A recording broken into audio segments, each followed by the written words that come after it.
Ladies and gentlemen, boys and girls, welcome to the Pork and Bean Show, starring Pork Cunningham and the world's handsomest man, Frank Polo Baines. Sit back, relax, and enjoy as we take you on a deep dive into the enigma known as Sasquatch and other paranormal phenomena.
It's a hard world to get a break in, and the good thing haven't taken.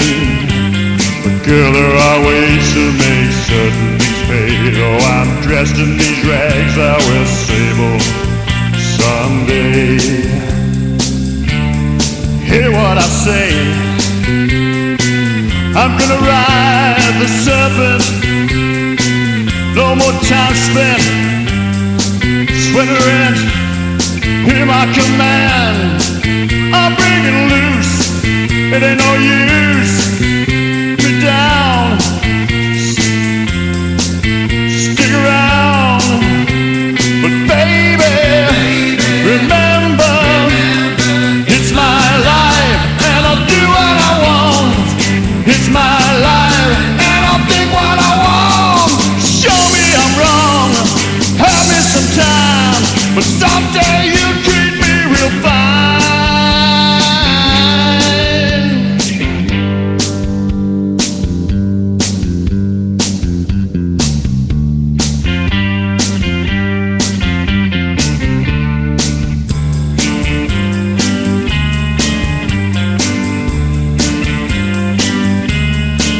Now there'll be women and a fortune who just want to mother orphans. Are you gonna cry when I'm squeezing them dry? Taking all I can get, no regrets. When I openly lie, I love the money. Believe me, honey, that money. Can you believe? I ain't no saint, no complaints. So girls, throw me out, any doubt. And baby, remember, it's my life and I'll do what I want. It's my mind and I'll think what I want. Show me I'm wrong, have me some time, but someday you'll treat you real fine.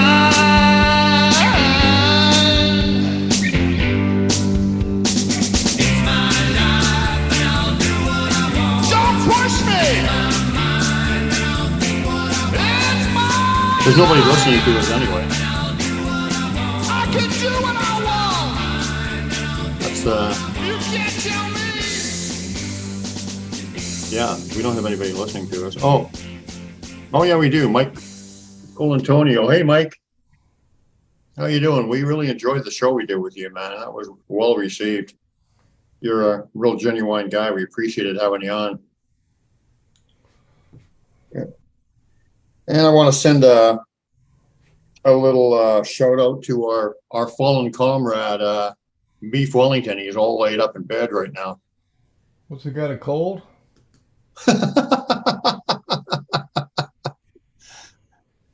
Yeah, he's kind of a wuss. So a cold would definitely lay him up. No, he's got some back issues. Not that I didn't tell him that he shouldn't be working so hard, but anyway, he didn't listen, and now look what happened. So the lesson is to listen to Port Cunningham when he speaks. Otherwise, you're gonna have to pay the price, and you might pay a bigger price if you do listen to me. So.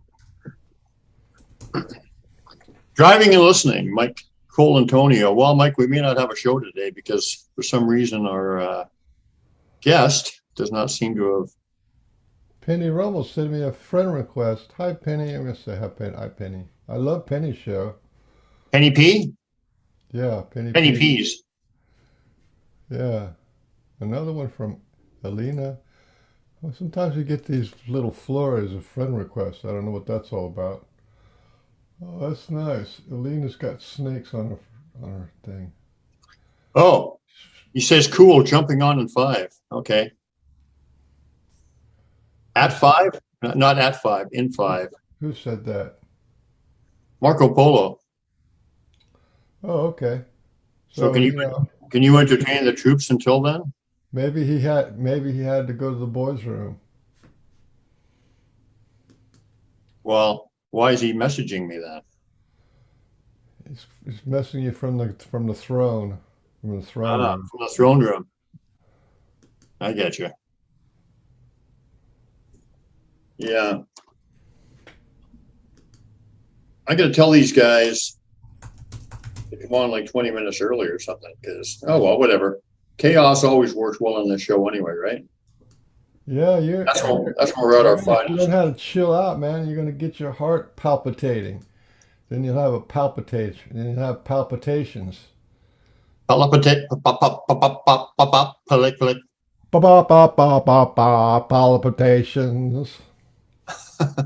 Here we go. You make my heart go palpate. Pulpit? Palpate. You palpate me, baby. Give me some of that palpitation. Hi, everybody, from Ruth Ann Messenger Sudnick. Ah! Looks like we got Mr. Marco connecting his audio. Mr. Marco connecting the audio. Gracias, amigo. I think he's a Spanish kind of guy. Are you a Spanish? You're a Spanish blood, right? That would be Portuguese. Yes. Gracias, amigo. Do you say amigo or what? Amigo. Amigo. Give me 2 seconds. I'll get some earphones. Hold on. All right. 2 seconds. Oh, Westies. It's got some kitty cats in the background. They are. Oh no! Wait a minute. No, Westies are dogs. Yeah, I have 2. Do you? I have two Westies here. Where are they now? Right here. Hold on. Let's see them. Just a second, man. Hi, everyone. Hi, Ruth Ann. Hi, Michelle Zavi? She said found it. What did she find? I didn't know she lost anything. Who said what? Can you hear me? Can you hear me well? Yep. Cool. Yeah. Okay. I'll show you one of the dogs. She said found it. I didn't know she lost it. What did she find? Hello, Alfred. Come here. Come here. Say hello. What people? Oh, what's this guy's name? Lucrezia. Is it a lady or a guy? Girl. Hello, little lady. My sister has or had Westies. I don't know if she does now, but they're a good dog, eh? They're cool dogs, man. Renee Pusik. Renee Pusik. Michelle Zave, Zave. Facebook invite isn't working. What does Facebook that wasn't mean? working. Well, yeah, I don't think it ever worked. What, does she want to come on or something? The link? I don't know. Oh, Should I send her a link? well, if you want. Do you mind if somebody comes on, Marco? So No. what's the we like to joke around for a little bit before we get serious. Cool. What's the you've seen enough of the shows, you know what we're all about. So what's the name Marco Polo? Well, Marco Polo is my name, but the Marco Polo on Facebook was because when I was signing up for the first time, I put my name, Marco Polo, and then Mark said no. And then Mark Zuckerberg, a little pop-up window came up and said, put your real name. And I put my real name again, which is Marco Polo. And then, no, put your new name. And then I started swearing profusely. And then I kept trying different combinations and swearing. I even tried FU, Marco Polo. And then I doubled the Polo. I said, fuck, I'm going to double. Can you swear? You can swear. I said, fuck, I'm going to double the Polo. Absolutely, you can swear. Oh, and then became Marco Polo. You've been on Facebook for a long time, because they don't do that anymore. You can say you're the Black Witch of Texas, and they don't care. I think Texas is the key word there, isn't it? So I was so then it became Marco Polo, and then I haven't been able to change and then I said, well, who cares, what else? So that's how it's my alter ego. I mean, if you stutter, it'd be perfect. But old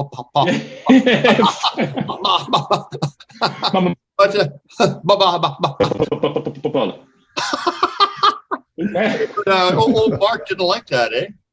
Didn't he? Or sign language, how would you say it? The guy would say, think you have a stroke because you keep saying Polo. This is going really bad already. Yeah. Well, Mark Zuckerberg isn't a fan of the name Marco Polo. No, I'm not a fan of Mark Zuckerberg either. So I think we're even. It's all good. He does his thing, and I pay him to do his thing. By the way, I signed up to Meta, which, by the way, I signed up to that new Meta platform. What a nightmare, man. Because my interviews are recorded like Zoom as we're doing this, and then they complicated the whole thing. Before you just upload, as you guys probably do, you just upload the video on your page. So as soon as I accepted the Meta, I cannot go back to the old format. And it says, you can go back, but you're going to lose this, and this feature. And then, Listen, that whole, I've been in that as a, what do you call it? As an influencer, a professional, like the like page. I've been in that for about 4 years. It is a complete racket. All they want to do is get you to advertise. And if you build up to a high rate of people, like I've got 38, almost 40,000 people that follow me, right? Mm-hmm. But they keep my algorithm down low, so I don't ever get any more people than that. My reach never gets any beyond that. I mean, before 2020, before the pandemic, I was reaching a million 500,000 or 700,000 people a month, right? Wow. Because that's how many people. So, that's how many people were seeing my stuff. Now it's 80,000. So they took out like a million, whatever it is, 500,000. Did you get this new? Sorry. Huh? Did you go to Meta from the standard Facebook thing? Are you using the new I'm in Meta platform? Yeah. Hey, I was wondering why I looked on your page and I couldn't see any of your videos. Your videos are stuck off of the video section. They don't show up on. Are they? Yeah. So as when I go to see them, right? As a I'm not public. I'm not actually a member of or a follower. When I go to see them, I couldn't find them because I looked at your feed, right? And I figured, well, he should have a video somewhere on his feed. There was no video on your feed. No, hold on. But it's on the videos are on the page, not on my personal profile. On the acceleration. That's what I'm saying. I went to the page, and Okay, sorry. I couldn't Okay. find them. I had to go look at under media and then under videos. So it's like the whole Really? point is like it's crazy. It's funny, man. Another thing you're talking about when I'm because no, apparently you have all. It's a online marketing platform. That's what it is. It's for That's all basically it for is. people who are making him money and have businesses within the Meta system. And it's a great Because platform for people with small businesses, but for us, yeah, we're just having, you know, it's public weird. service. Yeah, That's why I put the page on the public service. So the thing was that it promises you all these statistics. You can see how you're trending, how many people have seen the video, how many people have shared the video, how many people like the video, blah blah blah, or like your page. But then when you have to have at least 100 people following it for you to have access to these statistics. So then I think I just reached over 100 now, maybe. But before, I was trying to use the service that the platform sells, and I couldn't because we say, oh, you haven't reached 100 viewers or followers yet. However, if you pay $9, you can boost your posters, and then you're going to get right. there And right then they quickly. give you an extra 100 people for $9, or maybe whatever. It's crazy. Yeah. But as you said, man, we are not selling anything. So How many friends do you have on your friends list on your profile? How many friends do you have on Facebook? about 100 or so. There was a time when I was, was the thing that everyone falls into the trap of. Not everyone, you kind of get sucked in by the Facebook vortex and you kind of chasing and likes and this sort of stuff. And after a while, so I was just making friends for the sake of for making friends. People who know people who just say, "Do you want to be my friend?" And I say, "Yeah, sure, why not?" But then, I started deleting those people because I said, "Fuck, man, I don't even know who you are. You live in Iceland." So I started deleting them, and I think I had about 160. For fuck's sake! Well, There was a that's time I was involved really with anti-whaling.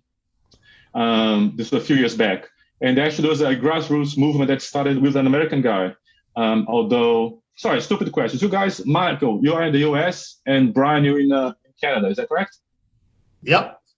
Cool. So this guy started this thing, anti-whaling day. This was back in 2018, I think, even before. So I had liked a few Facebook, whaling or anti-whaling pages. Fuck the Japanese, that kind of stupidity. And then I started connecting with these people who like the same pages. And then this guy started this anti-whaling day. He lives in somewhere in the US, probably artificial intelligence, who knows. But anyway, so from this Facebook thing, man, it became this worldwide event. Here in New Zealand, we went, a group of people started joining them. So I opened an anti-whaling day in New Zealand, and then there was in France, et cetera. And it was something really cool because on a specific date, which I do not remember when it was, all of us kind of invaded the Japanese embassies. Here in New Zealand, we went to Wellington, which is south of here. I flew there. And then we went to front of the to the Japanese embassy, and saying, stop killing the whales, blah, blah, blah. And so the whole thing, sometimes Facebook works, I think, but for that thing was quite cool.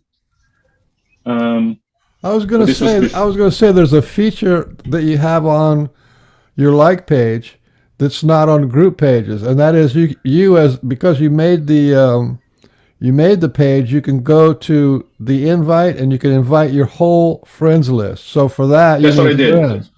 So so that's why you got 100 people. So what you need to do is figure out who your target audience is. I don't know. You talk a lot about Sasquatch, right?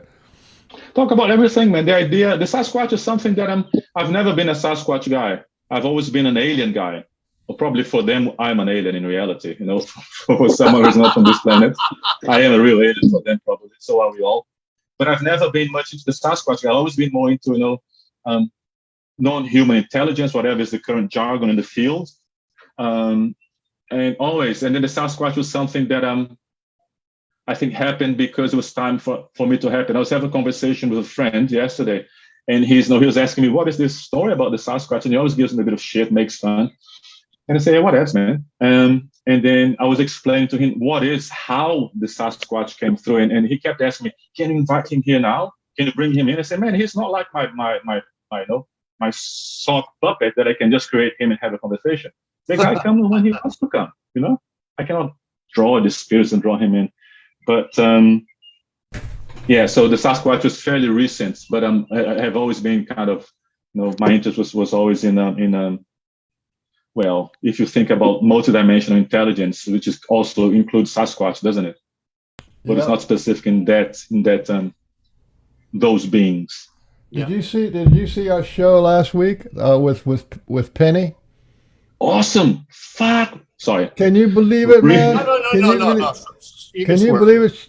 She has children on the Sasquatch, and she was on. I mean, that's phenomenal. I told. Isn't that amazing, man? I told Preston Dennett about it, and I told this lady who was on our show, who did she did an interview with Grant Cameron, and I told her to tell Grant Cameron about that, because now there's actually 2 women that we know from our group that have had babies they were the genetic mothers of Sasquatch kids, and the kids were born to the Sasquatch mothers, but they were genetically half hybrids. Yeah, unbelievable. Created, yeah. Well, and she said there's a conference. Sorry. It's kind of interesting. I made this point last week. It's kind of interesting because we know that, like star nations or whatever, like the Greys and some of these alien races have been taking our DNA and our our whatever and to use it for some purposes. And so it seems like perhaps the Sasquatch is doing the same thing. And also the other point is that the DNA when Sasquatch DNA is analyzed, the mitochondrial part of that DNA is female human, and the male part of their DNA is unknown. So when people talk about stuff like this, which on most shows or whatever sounds like way out there, I mean, we talk about anything here, and we're open-minded to anything because we've experienced a lot of stuff that is just unbelievable. But when you think about that, it kind of maybe that it sounds like there's something to that. Isn't that the same thing that Stephen Greer said happened with that documentary that he released a couple of years back called Sirius? No, Sirius as the planet or the star. That he had this mummy which was found in Peru, this tiny, and then apparently he took it through DNA specialist to check it out, and came the same thing. The result was that the mitochondrial DNA of Earth women was present, but they could not specify what was the paternal DNA. It was kind of question mark. Have you seen this thing that he released a few years back, Stephen Greer? I saw a bunch of stuff about that. There was some people would call it a hoax, some people, but eventually eventually had the DNA done. But before that, it was like, that thing looked pretty strange. Plus, it was really small. But I don't think that was an Earth thing. It was some kind of other beings. Yeah. Even if it was like, if people don't claim that it was a fetus, was a malformed fetus which not full developed itself, so kind of but it looked fully developed to me anyway. It looked to me fully developed and just small version. Let's say hi to Successful Awakening for a second. Yeah. Hi, how are you doing? Pretty good. How are you guys doing? Not bad. Are you not look at that background you got. Is that a Christmas tree or something? That's amazing. I got angels and light beings and amazing. All that fun stuff going on out here. Wow. That's not like lights and stuff? Yeah, it is. It's my office at night. It looks like a fantasy gambling casino or something. And I appreciate that. I like it just that way. I like fairies and lights and angels. So see, it's angels. I don't know. They're statues. Oh, wow. Okay. So you stick around and you chip in on the conversation if you have any questions or whatever. We'll talk to you about some of your stuff too. But we want to get. Yeah. Who are the Sasquatch women that you're inviting? The Sasquatch. What was that about? I have a friend named Tina Thomas, and she does a lot of art for the Sasquatch soul groups. Oh yeah, that's And Tina was the second lady who's had a Sasquatch child. Sas- okay, so Yeah. Hmm. well, I didn't know that. I just know she's a friend of mine and she's a cool artist. And I told her, come on, check it out because they were talking about Sasquatch. And I knew, to me, she's the expert, the only expert I know, other than I have a couple other friends who have some Sasquatch families in Georgia in their backyard. But you don't go past that gate, or it's not, I guess you have to be welcome and spiritually respectful to enter their area, or else it's a problem. So I'm learning. I don't know where their house is, but I know several people with, I guess you could say, estates in the North Georgia mountains and in like the western Georgia near Alabama. There's a mountain or cave there, and they've got some there, but I'm not at liberty to share the address, if you know what I mean. Well, we wouldn't want you to. No, no, no. I'd rather them stay safe away from Address, me. addresses and that don't matter Yeah, because no, I no, mean, no. and you know they can take care of themselves, but you know they don't want people who have bad intentions. Well, they help us, whether people realize it or not. Well, of course And they do. I'm glad you guys are talking about this because I was literally just having a conversation with a friend of mine about how people, I would be happy personally as a human being who's been introduced to things way beyond anything I could have ever understood on a universal level, but to respect each other's um, ways of being, to me, is like the first step. If you can't respect, other people's space, then you shouldn't expect them to respect yours or whatever. It's That's right. dangerous. Like you That's shouldn't. right. Yeah, That's because you can that's get why. hurt. Well, I don't know, but I don't think my clan and what Sasquatch I know would hurt you, but they won't interact with you. I mean, they're just like it's just like any other human courtesy. If you don't treat them Cool. respectfully, introduce yourself, and go in with the heart intentions and good intentions, they're just going to ignore you. Pure heart. Well, I'm not saying I'm scared. I'm saying I meet people who are very disrespectful to the Sasquatch beings by putting weird signs on their card that I don't agree with. And those are the type of people I wouldn't even mention it to because they're just ignorant. To hunt beings just because they're different isn't right to me. Well, ignorant actually means lack of knowledge. So it doesn't Exactly. mean, but it just means that they don't understand. I Which is call them why demons. They're praying demons. for They're understanding. demonic. Oh, they're So- demonic. Yeah, you're I'm, right. They I'm probably just joking around. I'm just Oh. joking. Nobody's demonic. I wouldn't hope so, but I've met some that I wonder. So Marco, let's.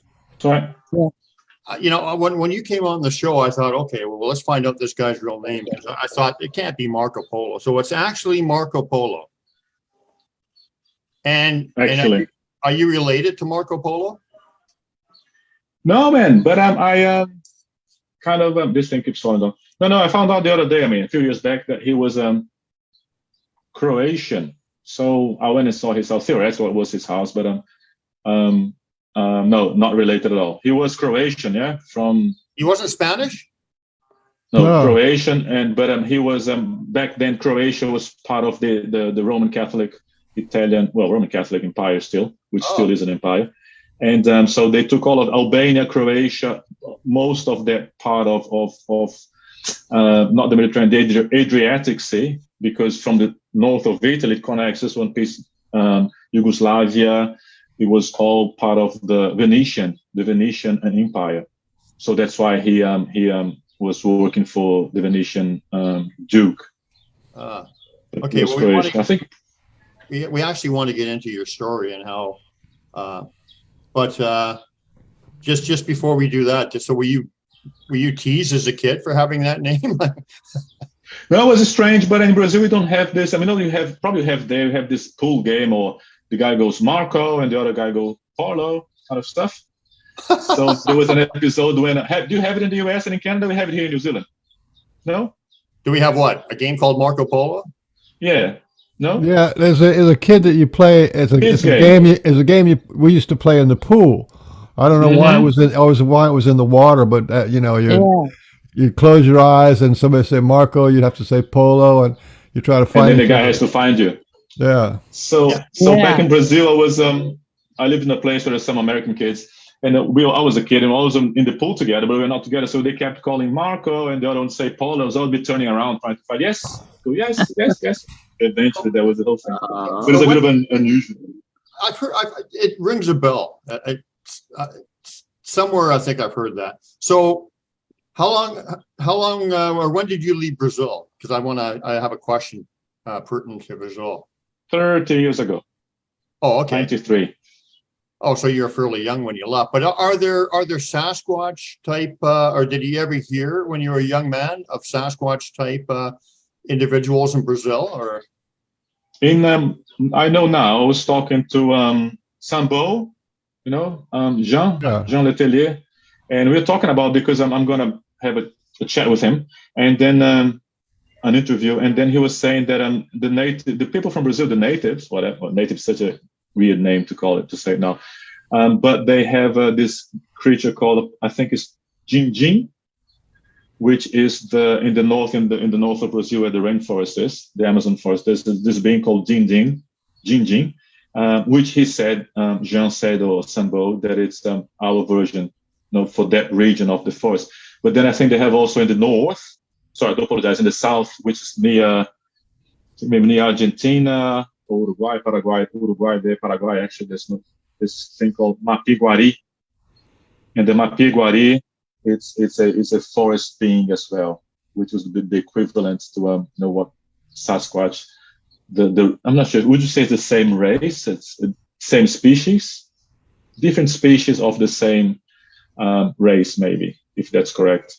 But in Australia, here they have one. It's called Maeroero in New Zealand, up in the Coromandel, which is on the North Island, northeast, and there's some literature and some tradition within the Maori, the locals, the people of the land here, First Nations, I think it's called now, and they have the Maeroero, which is exactly that. But apparently here, it's a subspecies of, let's say, the Sasquatch species of the forest people. It seems that here they're still quite violent and very averse to having contact with people. In Australia, they have the Yowie. Yeah, it's an Australian version there. But in South America, as far as I know, I had heard about this Mapiguari, which is I think, south of Brazil there, and the Jin in the north, in the Amazon region. Okay, and did you say that the Brazilian ones, there was a big one and a smaller version? Is that what I heard you say? No, I said that the Yowie in Australia, I don't think I said it, but I know that the Yowie in Australia is a smaller version. And the Maeroero here, well, the word is kind of more aggressive. So it's different. I think it's different to what you guys have in Canada. Yeah, the guys who you have there, the subspecies or the species of Sasquatch in North America, is quite different from the Yeti. How they look and how they interact, I would say. So I would say they are different, like as well, Homo sapiens, but I'm quite different from you, Brian, phenotypically, how I look, than people who live in Africa, people who live in Southeast Asia. So I think at the end, they are probably a species, which would be forest people, Sasquatch, whatever, and they might have subspecies, not in the sense of being one below the other, but different manifestation depending where they are. Yeah, well, I mean, I think if people came and visited our planet and they saw African American people and then Oriental people or whatever, they would probably say the same thing, right? They would, because we look quite a bit different.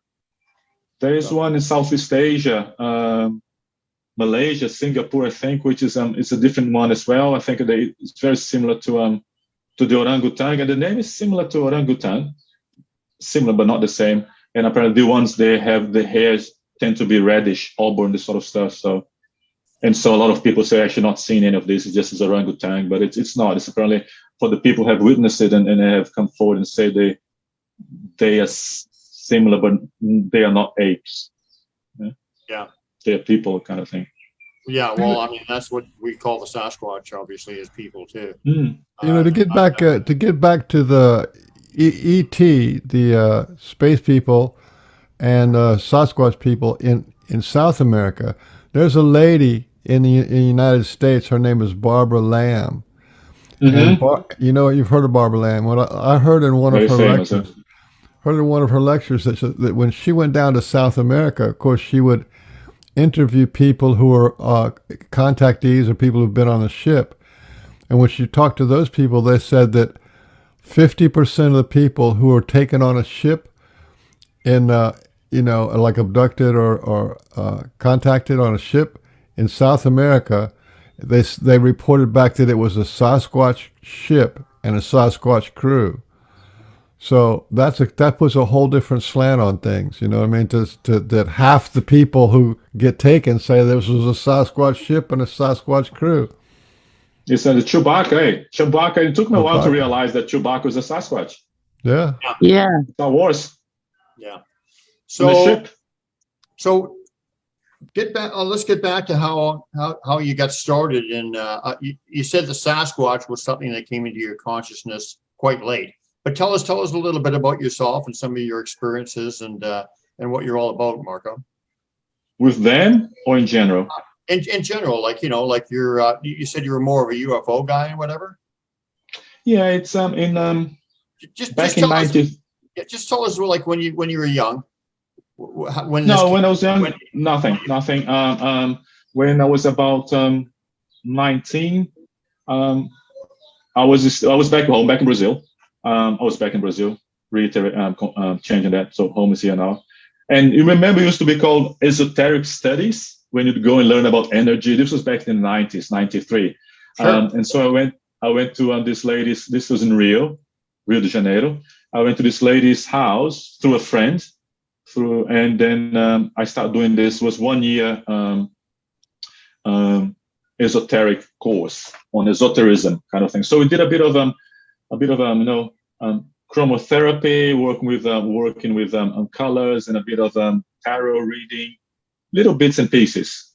Nothing was too much in depth. So at the end it was 1 year course. So at the end of this year, it's okay, I'm done here. And then this lady approached me and said, "Hey, would you guys, there's a few of us, would you guys like to carry on the second year?" And I said, "Oh, I had no idea there was a second year."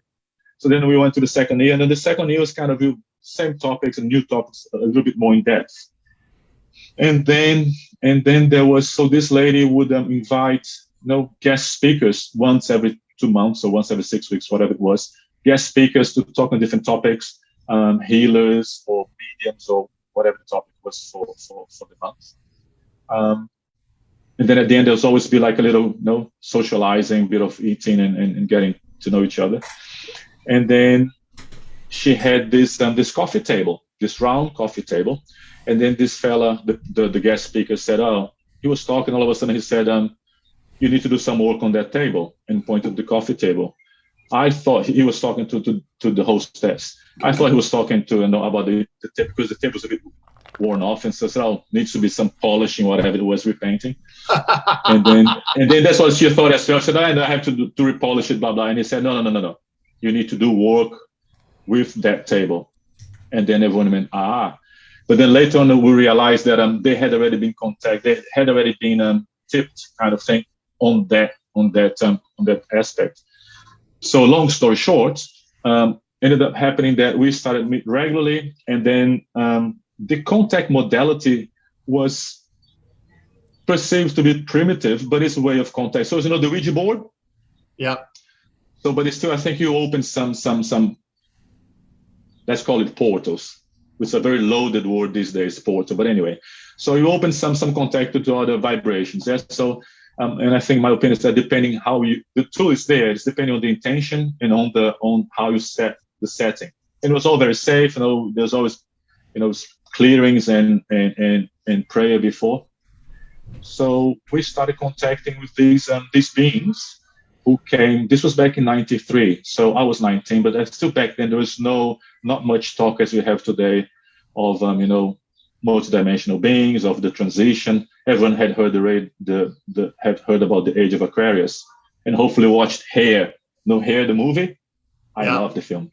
I love it. So anyway, so there's the song, but in the hippie kind of circles, there was the Age of Aquarius kind of conversation. So these beings, they told us that they were physical beings, and they were in two different ships, and they were just on the Earth's atmosphere, and there were a lot of them, and they had all answered a call to come and assist the planet and people who are on the planet on this energetic transition, which nowadays I think the current word is we're going to go into the 5D into the 5D and whatever. So they said there was this shift in the vibration of the planets that was going to pick up, had been happening for a while already, and it was going to pick up in the next 10 years or so in the future. They never gave premonitions. They never answered anything personal, and they never wanted to talk about specific dates. Their purpose there was they were working with different groups, because eventually we said, you work just with us. They work with different groups on the planet to bring this awareness of what we are doing right here, right now. Yeah, talking about this and talking about Sasquatch, to bring the awareness of this need for this shift in the consciousness of the planets. But the main message was, this lasted for about 6 months or so. Then there was a conversation of us going to meet them physically in Machu Picchu. So we went to Peru. We never met them physically. But the main gist was, the oneness message, which is very much Sasquatch. Very much the oneness, unity. We are all one. I always joke that I'm the be good from E.T. Remember the finger? Yeah. Which is red. So it's basically, that was a message, man. Be good to each other. We are all one. All is one. All the time. There's always end with that.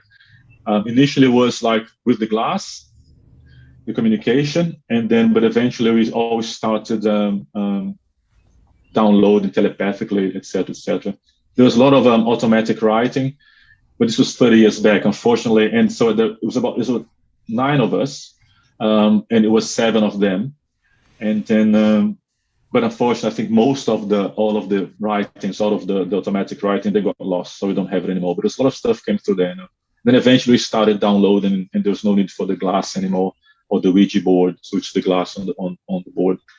And that's how it's all started. So then we went to Machu Picchu. Nothing happened. Then the group broke off. I was 19, and I came back. I was really fucked off because nothing happened. So then and then we all moved on to our lives, and our lives carried on. But I think once you get infected by that virus of that path of enlightenment, of whatever, discovering yourself, there's no way back. No. I tried to drop off many times. I said, fuck this shit. Sorry, everyone. That was really actually high quality contact. Yeah. It lasted for many months. And then eventually, when we came back and the whole thing broke off, we all went apart. I was very angry. And then, as I was telling you guys before, I tried to pull out of the path, kind of had a pit stop, sat down for a bit of a glass of water, but you don't leave the path. And it's not, I don't want to sound like as in a curse. It's not a curse. You don't leave the path because the path is the right path, at least for those who get into it. This is my subjective personal opinion. Obviously, I cannot speak for anyone else. And then since then, I have been more or less active on this path, and here I am, 30 years after, still on the path. I think I like quite a few things you said, but what I like is how come our messages are showing up on the screen? Didn't they used to show? People. No, because it's Awakening Ladies. Writing. I was making notes. Sorry, I didn't know. No, that's fine. That's fine. But normally they generally went to somewhere where we could. Okay, that's fine. If you clicked on chats, it would pop off to the right. So that doesn't matter. It's good. Okay, anyway, it's all good. Yeah, it's all good. Okay, so what I like is the fact that you said that they didn't give you any specifics and whatever, which I think is actually important. Because I think this is going to happen at this particular time, and this is going to happen, and all these specific things. I think they're actually a distraction from what the purpose of it is to raise our consciousness and that. You carried away with all these little directions and whatever, and you concentrate on them instead of the core truth of it. So I think that's very important that you said that they didn't give you any specifics. I think that makes it more authentic for me. And the other thing is I think,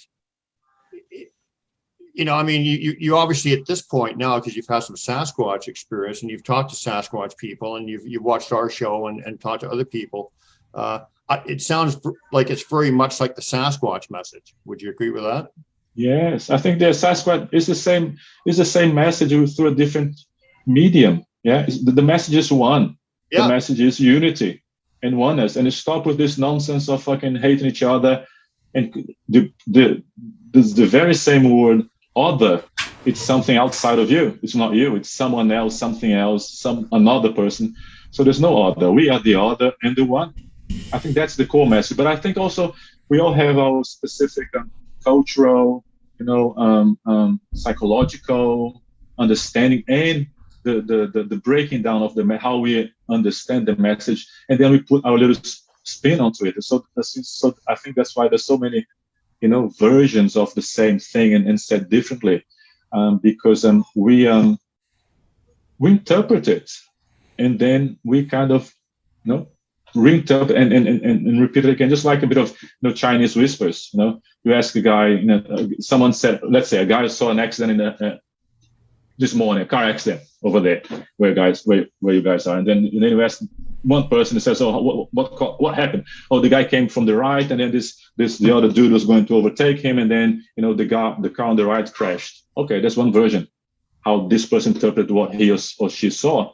You ask someone else, was at the same time at the same place, and then he saw what happened, man, was that the car on the right was coming down, and the car on the left kind of hit into it, and then so I think we kind of give our spin and subjective interpretation to the message.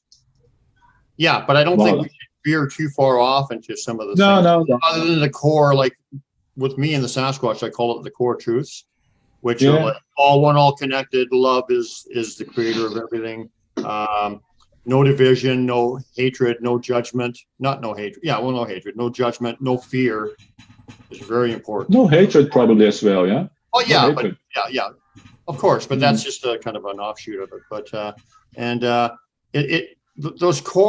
the core message, I think, is very real all across the board. It's when we get off on these little tangents about specifics sometimes, and we try to and we incorporate ego into it. That's where I think sometimes we get off track or whatever. But sure. So let's go back. So okay, so by the way, did these beans tell you where they came from, or did they give you any indication of who they were? No, they gave us a name of a place, which is I think I said it came from a constellation. I don't remember. It's called the Paxgea, Paxgea. But basically, that's land of peace, or land of the peace, peaceful land. So maybe it was the name of it. What did they say their message? What did they say their objective was? Just to awaken us, to raise our consciousness? Yes, the objective is that they were part of a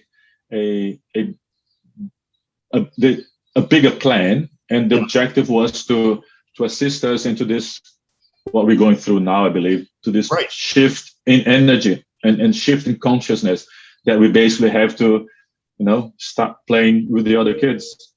Yeah. Yes. Yeah. That rings so true. And I mean, that's exactly what the Sasquatch are doing. Word for word. Exactly. And then, and it's basically, this message of unity. Okay. So these guys kind of went into the background after about 6 months. So then what? But you said that once like me too. Once I had my love zap and that awakening of universal consciousness and connection, and whatever. There's no turning back. So they went away, but you were obviously infected. You were obviously, you're part of it now, so you can't just turn your back on it. So what happened next? I think what happened is that they don't go away. I think we changed the vibrational shift. Like I think I changed mine, in creating blocks or whatever. So then I think they don't resonate with my vibrational patterns. So then they kind of they don't connect, they don't apport or anything like that, you know. So I think we change. So they're always here, they always vibrate. So I think, yeah, and I think now they're always aware where we are in this. They're not like perving, you know, but they can once they made contact, they kind of, I think our vibrational fields merge somehow, and then they realize that when we are not vibrating the same frequency, then they kind of take one step back. So your question is what happened then. So basically, then I moved on with my life, did other things, but there was always kind of this. Every so often, I would have a dream. I had lots of dreams or astral projections doing dreams. I don't even know what's the correct terminology. This is a lucid dream or astral project. But anyway, you know, there was this connections through dreams. There was a stage that I was dreaming a lot with whales. And and I know it's not a dream because I was listening to a guy I was talking to him yesterday, so Adnan Ademovic from UFO Hub, and listened to one of his interviews, and he was describing exactly that, you know, that a dream is something like you're in your car, and all of a sudden there is a blue elephant crossing the street, and then you stop at McDonald's, and then all of a sudden you're swimming. There's just this one after the other insanity. There's no context. There's no beginning, middle, and end. Whereas on these dreams, and to me, what dream force is always with me, is always the last dream of the night. And right after these things, I wake up. So back then, sorry, going back to your question, I was having lots of dreams with whales, and very intense dreams, and I would wake up.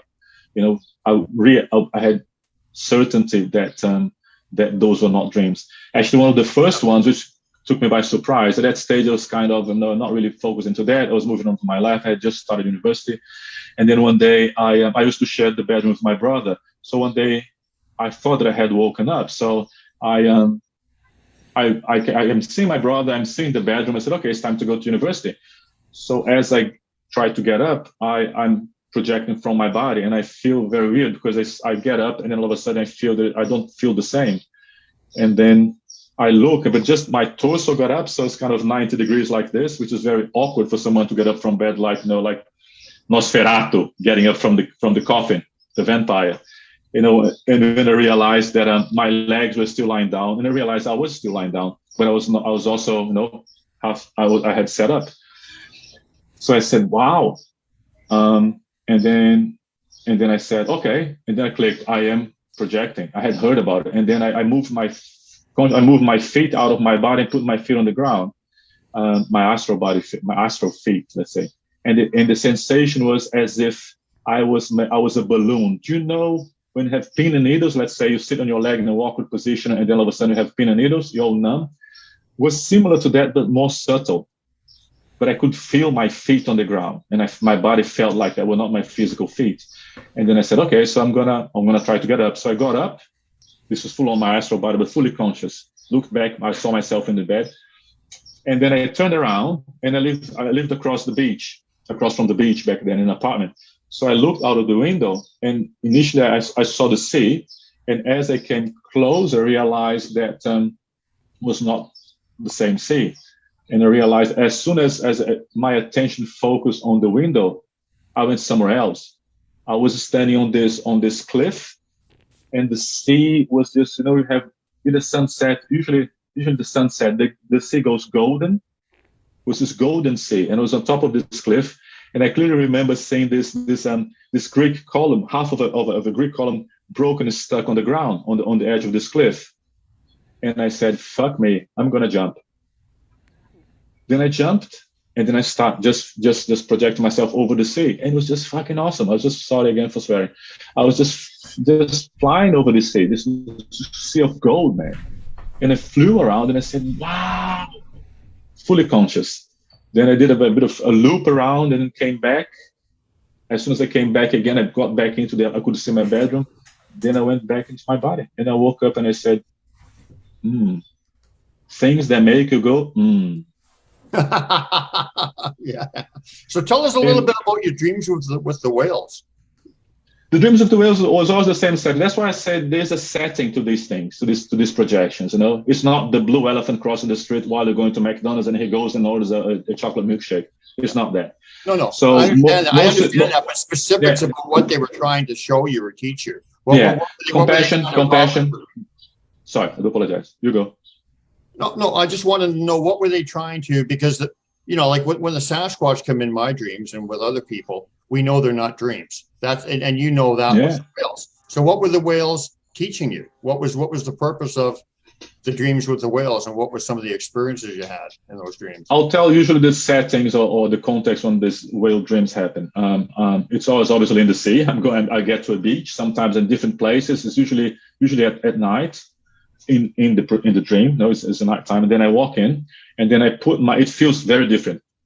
You can feel the energy is different, it's palpable. So I put my feet in the water, and then it's very, very, very comfortable. And then I start getting in, and I feel them coming close to me. And they usually come, and we just touch. I kind of put my hands on them, and then I feel the energy. And this tsunami, at least with me, was this tsunami of understanding, of love, and of non-judgment, and very emotional. So we wouldn't swim together, and it was just this swimming together, and this elation of this different energetic reality that exists. I think that was the lesson. There is something else, and something else feels good, and this is what it feels like. But there's one, and it was always very nice. Then I would get out of the water, they would swim away, done. There was this one which was very, very emotional. And this is all before my start with this anti-whaling day. I was still single back in Brazil. I would have been maybe 20, few years back, the whole Machu Picchu thing, in contact with those aliens. There was this one that I just, same thing. I get into the water, I get the beach, all very calm, the atmosphere is all, I get into the water, and then one of this was a killer whale, comes swimming. And then my heart, man, just squeezes with pain. And then I start saying, and crying, I start saying, I'm so sorry.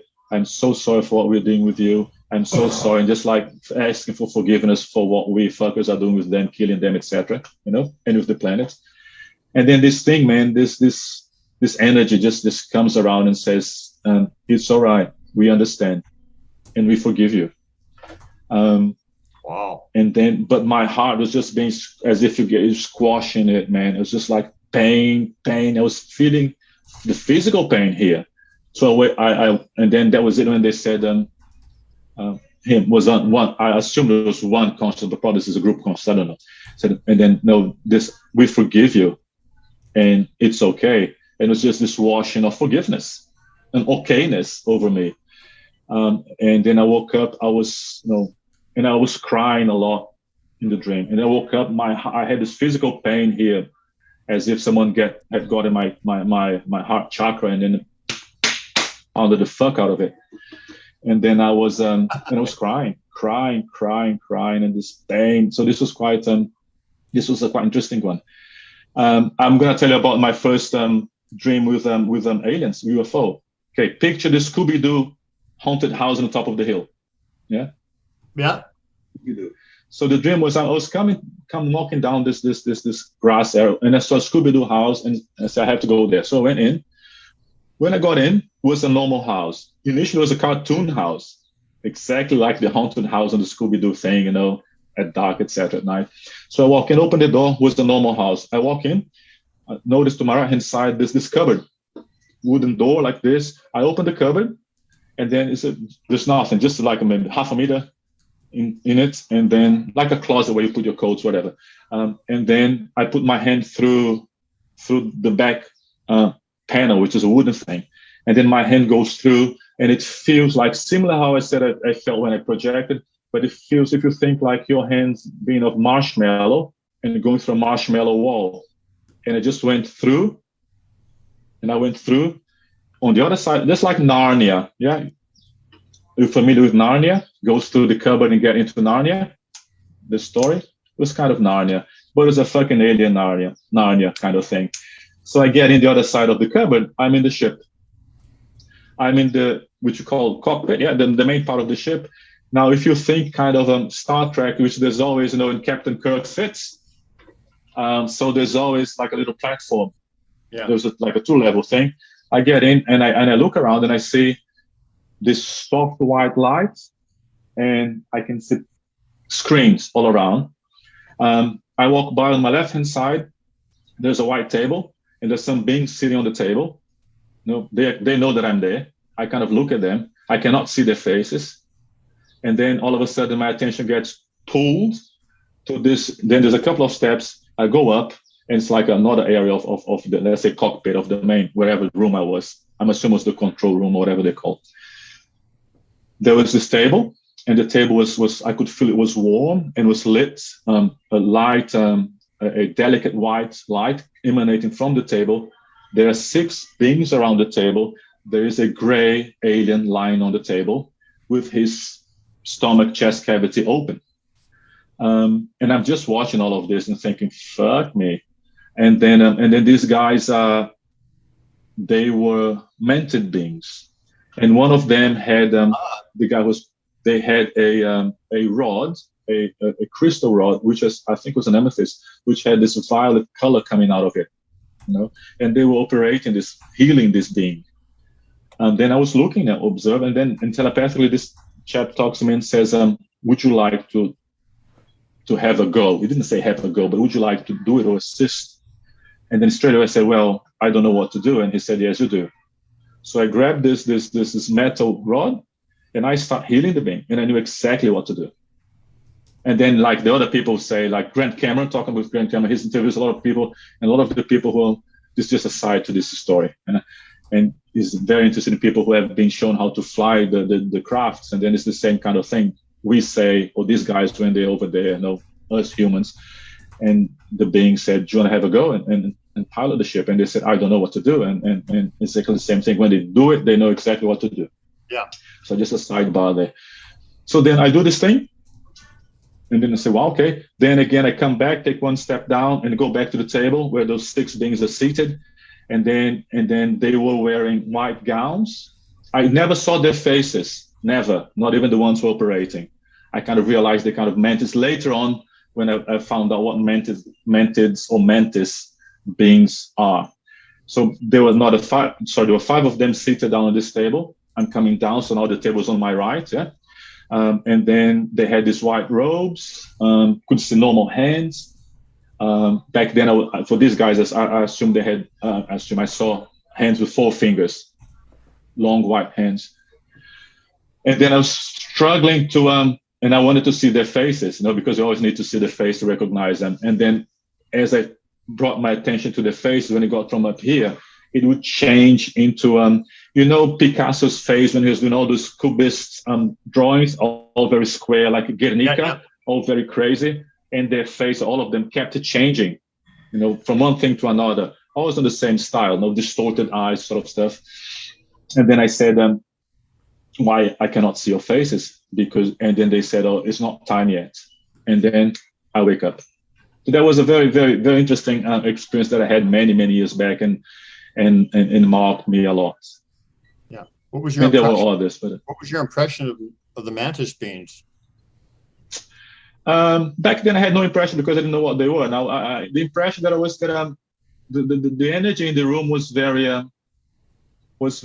matter of factly. It's not aggressive, but it's very stern. Might be a wrong word. It's very factual.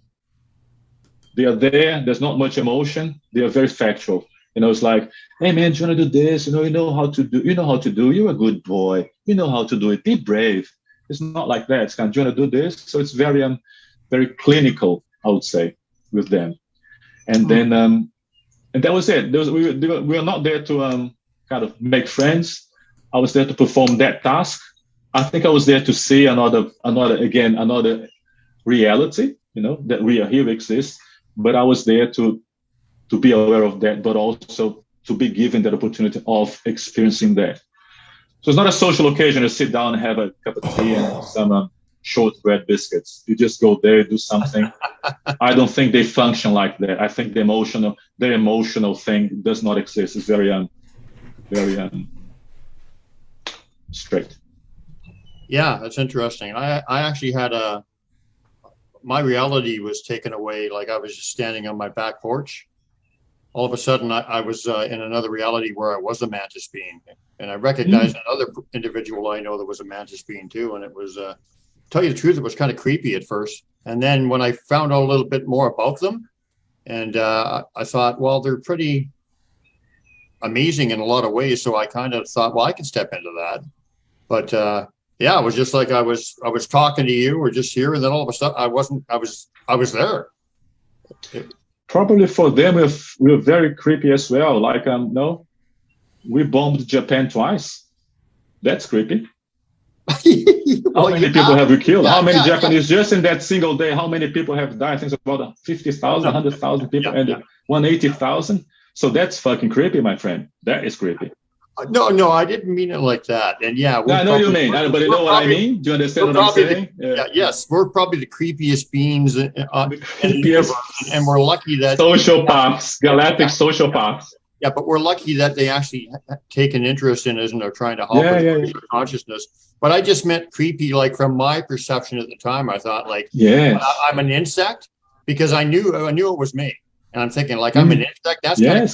That's kind of creepy. And then I kind of like, you know what? I can live that. I can walk into that, because I found out some noble attributes they possess. So I looked at it a little differently the next day. I'm just talking about my initial reaction was like, ooh, that's weird. It's weird, because here we see them as exactly what you said, as creepy little insects. But I think the message also is, Brian, is that it sounds a bit cliche, but every single life is vital. Life form is vital. You know? So nowadays, I look at a mantis insect here, and I just go and talk to it. I'm very careful. Before, man, you fucking step on it. Creepy motherfucker. I'll step on you. You know, but now I go and cherish that being. I think that maybe the message is cherish. I don't know. Well, when I had my Love Zap thing and that big download of like universal knowledge or whatever, I don't know if you ever heard that, but I'm not going to get into it. This is your show. But just basically, one of the knowings that I had was that there is no judgment in any creature. You just feel unity and connection with them all. You don't judge the mighty king above the tiny insect or anything. It's like everything is perfect and everything is one, and it's all. And there's no human ego and judgment in it. Like, you know, we put ourselves on a pedestal, and that's not our true nature, and that's not how it is. And sorry. No, that's fine. And then a reality check for all of us. All of a sudden, you have experience with these beings, and they're in total control. They are in total control of what you do in the dream. At least with me, you know. They basically. I had another one that I'm going to tell you about mantis, and then we can talk about Sasquatch if you want, or whatever you want to talk about. So this other dream. I mean, you know, we don't have any time limit on this show. It depends basically on you. Sweet. But I'll tell you one more about. Sorry, go on. But let's just keep on this one just while we're on it. So do you think the lesson there was just to show you that you have these abilities you're not aware of? Or what do you think was the reason for that dream, and then step in and do that? I think there is more. You're on the path anyway.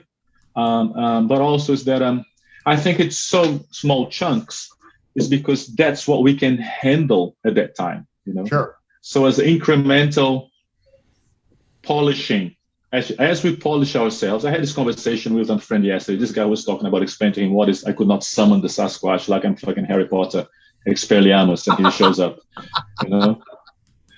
So I think, and I was explaining to him. He said, "But why? How come?" I said, "Well, because it's like a radio dial. Yeah, all these vibrations are here, right there, but we can only tune ourselves on this 3D." Usually, and then as you start doing whatever your practice is, or whatever you've induced, or you start contact with these beings or whatever, then all of a sudden you pick up another station, you know. And these guys are always that's their station. Let's say they speak Mantis or they speak Sasquatch, but then we don't get the station because we cannot get that band. So as we start progressing spiritually, energetically, what I would say spiritual, energetic, or in consciousness. And then all of a sudden you are able to get this band, you know, and then all of a sudden now once you get to this band, you're actually vibrating, you know, let's say twice more different, and then this accelerates over, because everything, this is just a specific vibration of the energy that created atoms, that create the physicality. Yeah. So, and then all of a sudden you start vibrating on that, not that you stop vibrating here, but then these guys who are always there, they kind of go, okay, ping. Just like when you go Google Maps, whatever, you get this, all of a sudden you ping on their radar.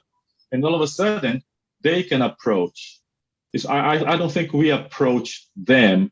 Is that we're on a stage of vibration, of course, that to them there comes a little light, say, cool, Brian just woke up, ping.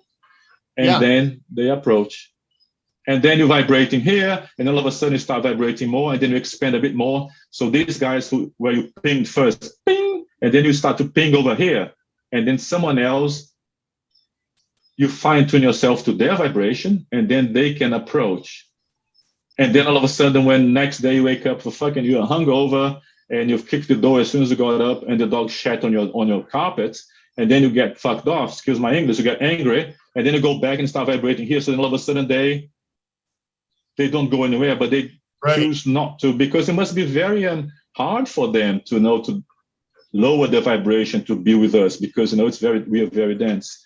So that was the message, I think. There's all these things we all hear, and incrementally, that's what you can get for the moment. So when I was having the dreams about the whales, that's what I could understand and digest with my brain in this dimension, whales.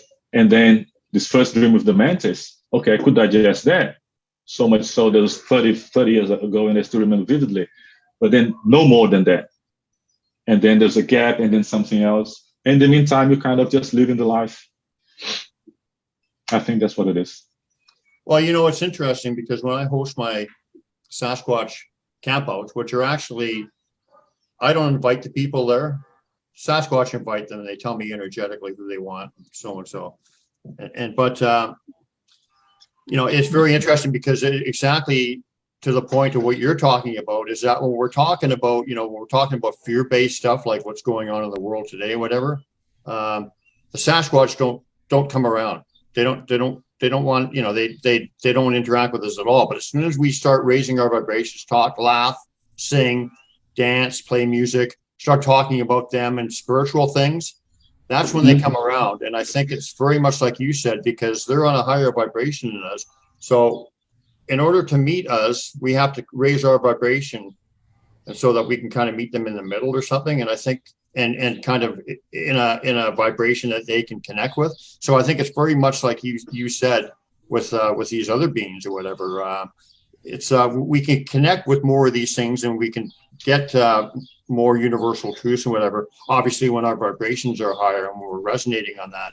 And that's actually how we're going to have a transition shift too, is when that happens, because then you can't have judgment, you can't have believe the lies of division. You live in a state of love,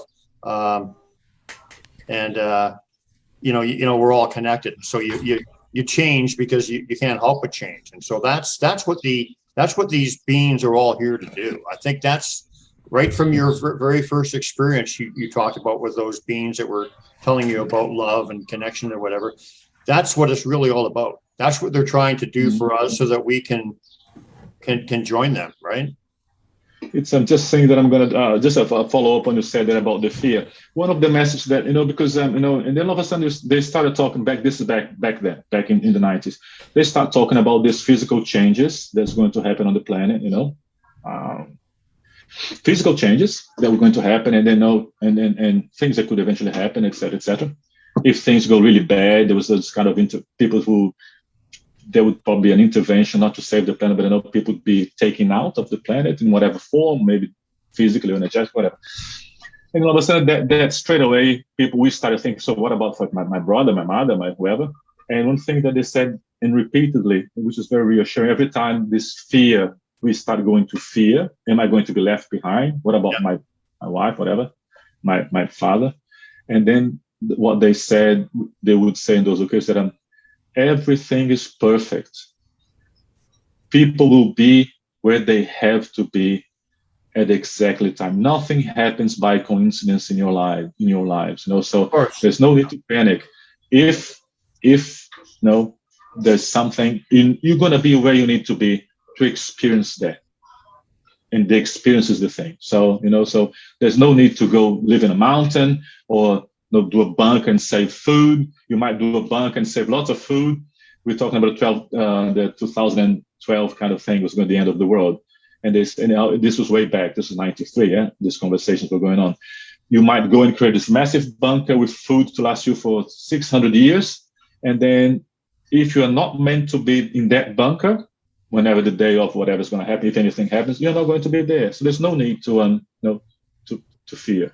This is normal. Happened many times. I agree with you. I agree with you. Yeah. 100%. That's absolutely true. And we're controlled by fear. I have been for eons. So that's one thing. Like I said, the Sasquatch taught me is when you don't have fear, you're empowered, and you really can't be controlled. So. And that's such a beautiful realization, isn't it?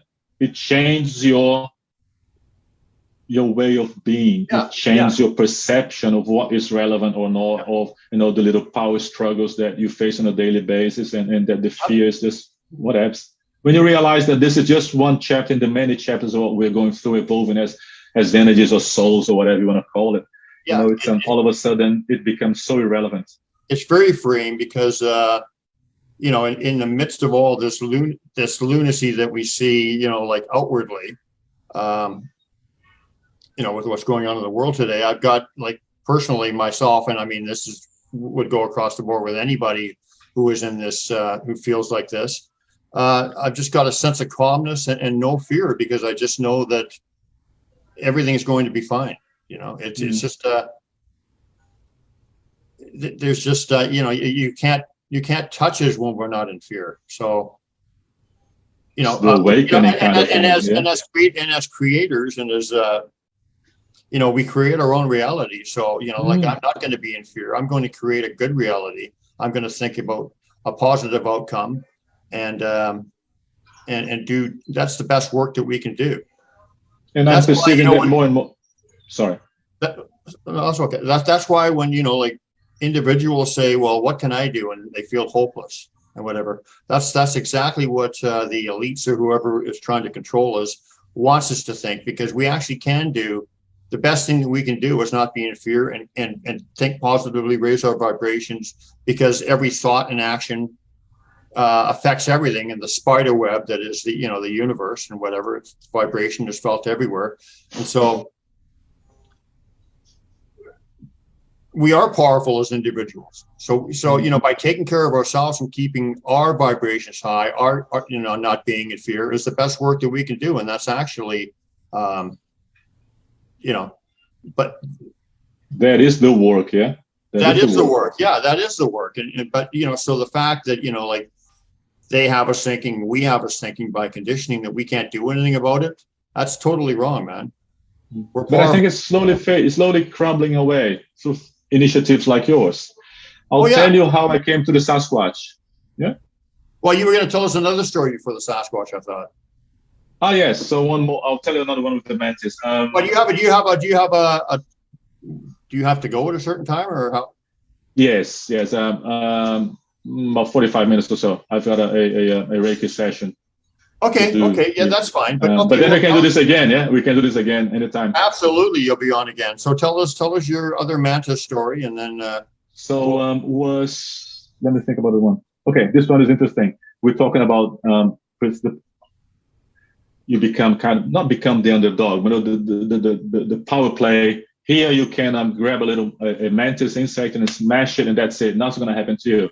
Whereas in their domain, you are the little human insect. Kind of, if you know what I mean, metaphorically.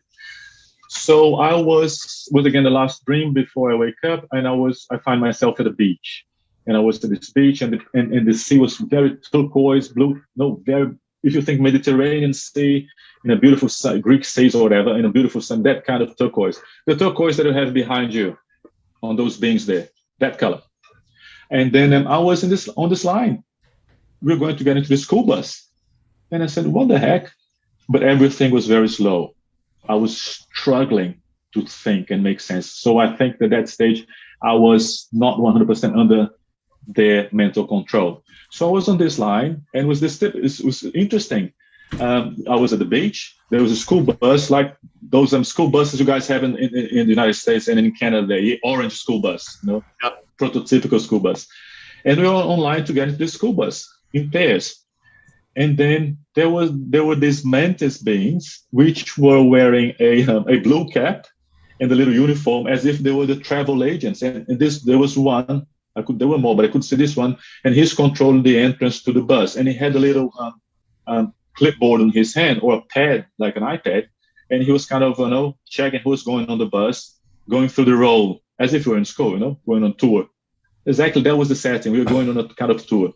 So, and then everything was slow motion. I was struggling. I was thinking, what is happening here? And then when I noticed the ocean blue, and it was like, this is so blue, which nowadays you see in any cartoon or any movie when you kite really slowing down.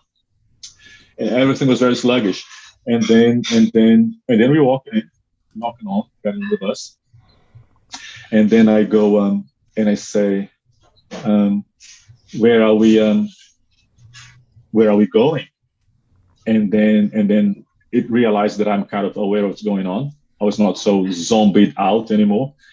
And then but I was kind of, it was very hard for me to think, to have these thoughts coming through. And then it said, it's not for you to know now. You're gonna find out when we get there. And then we start walking into the bus. We get on the bus, and then we sit down. And then again,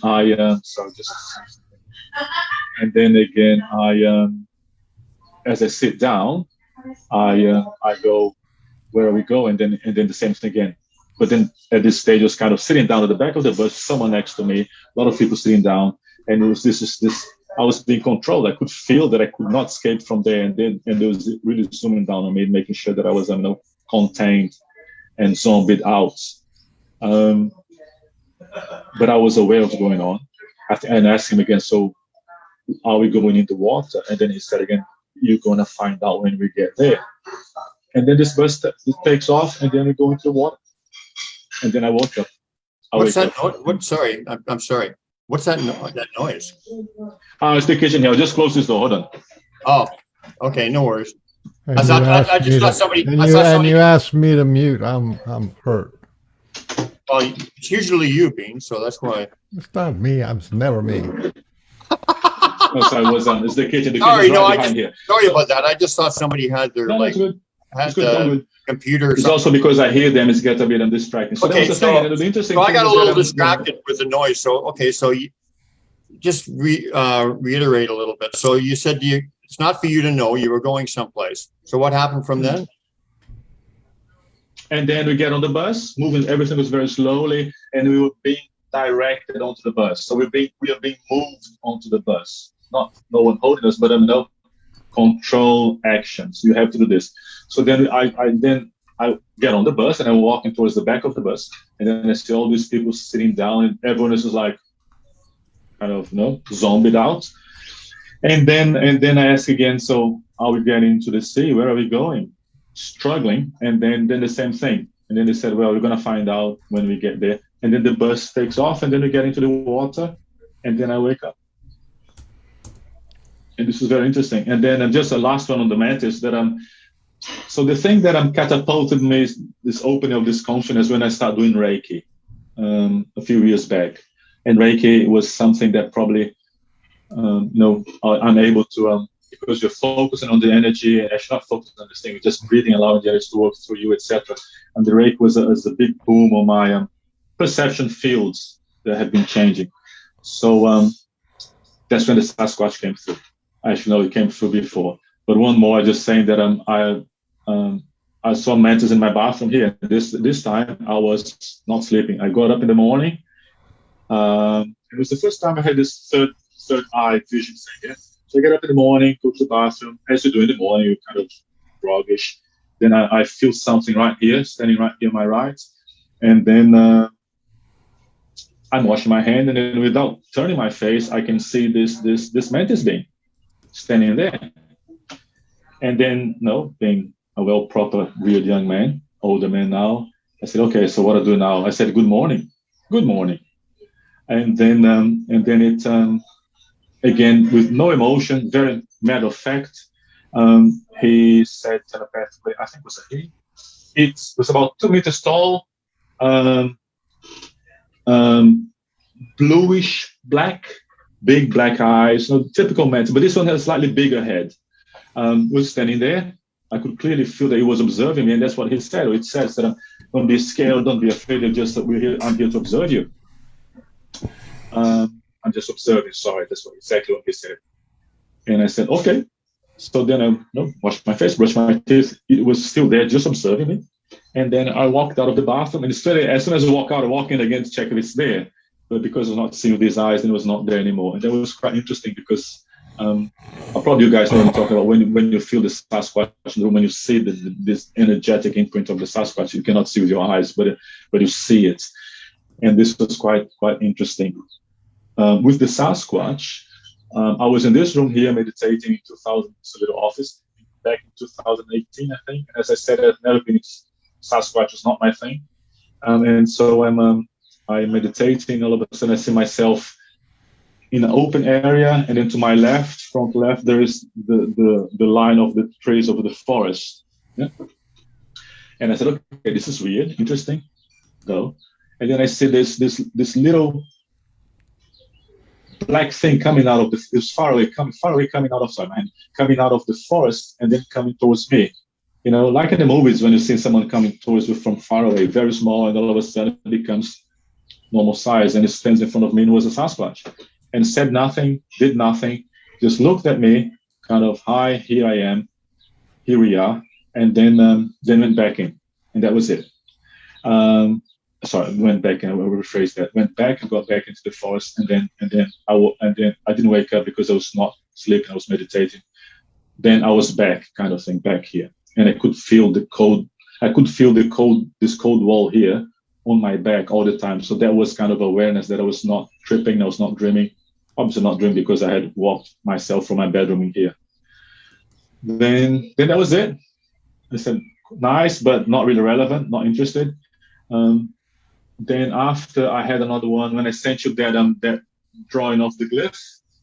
Yeah, I was again. That was all. I was in a forest, and then I saw that. I was walking in the forest, and I saw that on the ground. I was by myself, and I thought it was very interesting. And it's this glyph. I think I have the pictures. This glyph, 3 sticks like this, with a triangle in the center. There was an amethyst, a round polished amethyst stone, and then nothing.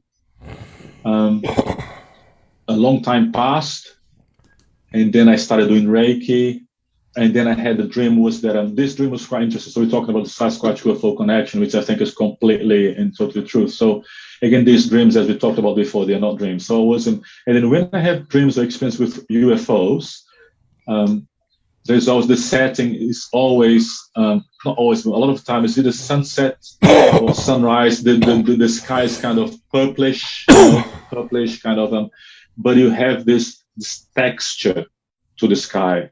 There's depth to it. So on this dream with this experience with this Sasquatch, this was really cool, really powerful. I am in this house, and I'm at the back. It was an A-frame, a 2-story house. I'm at the back. There's a veranda at the back, like a porch, and then there was this someone with me, and it was a party. It was a normal party. So I walk up the steps. So I come into the house, and other people have a normal party, normal people. Then I walk up these steps, and there's someone with me, and all of a sudden I'm facing this. I can see. I walk into an open veranda, and I can see the sky, and the same this texture, depth, palpable sky, purplish, violet, and I can see these ships coming through all the time.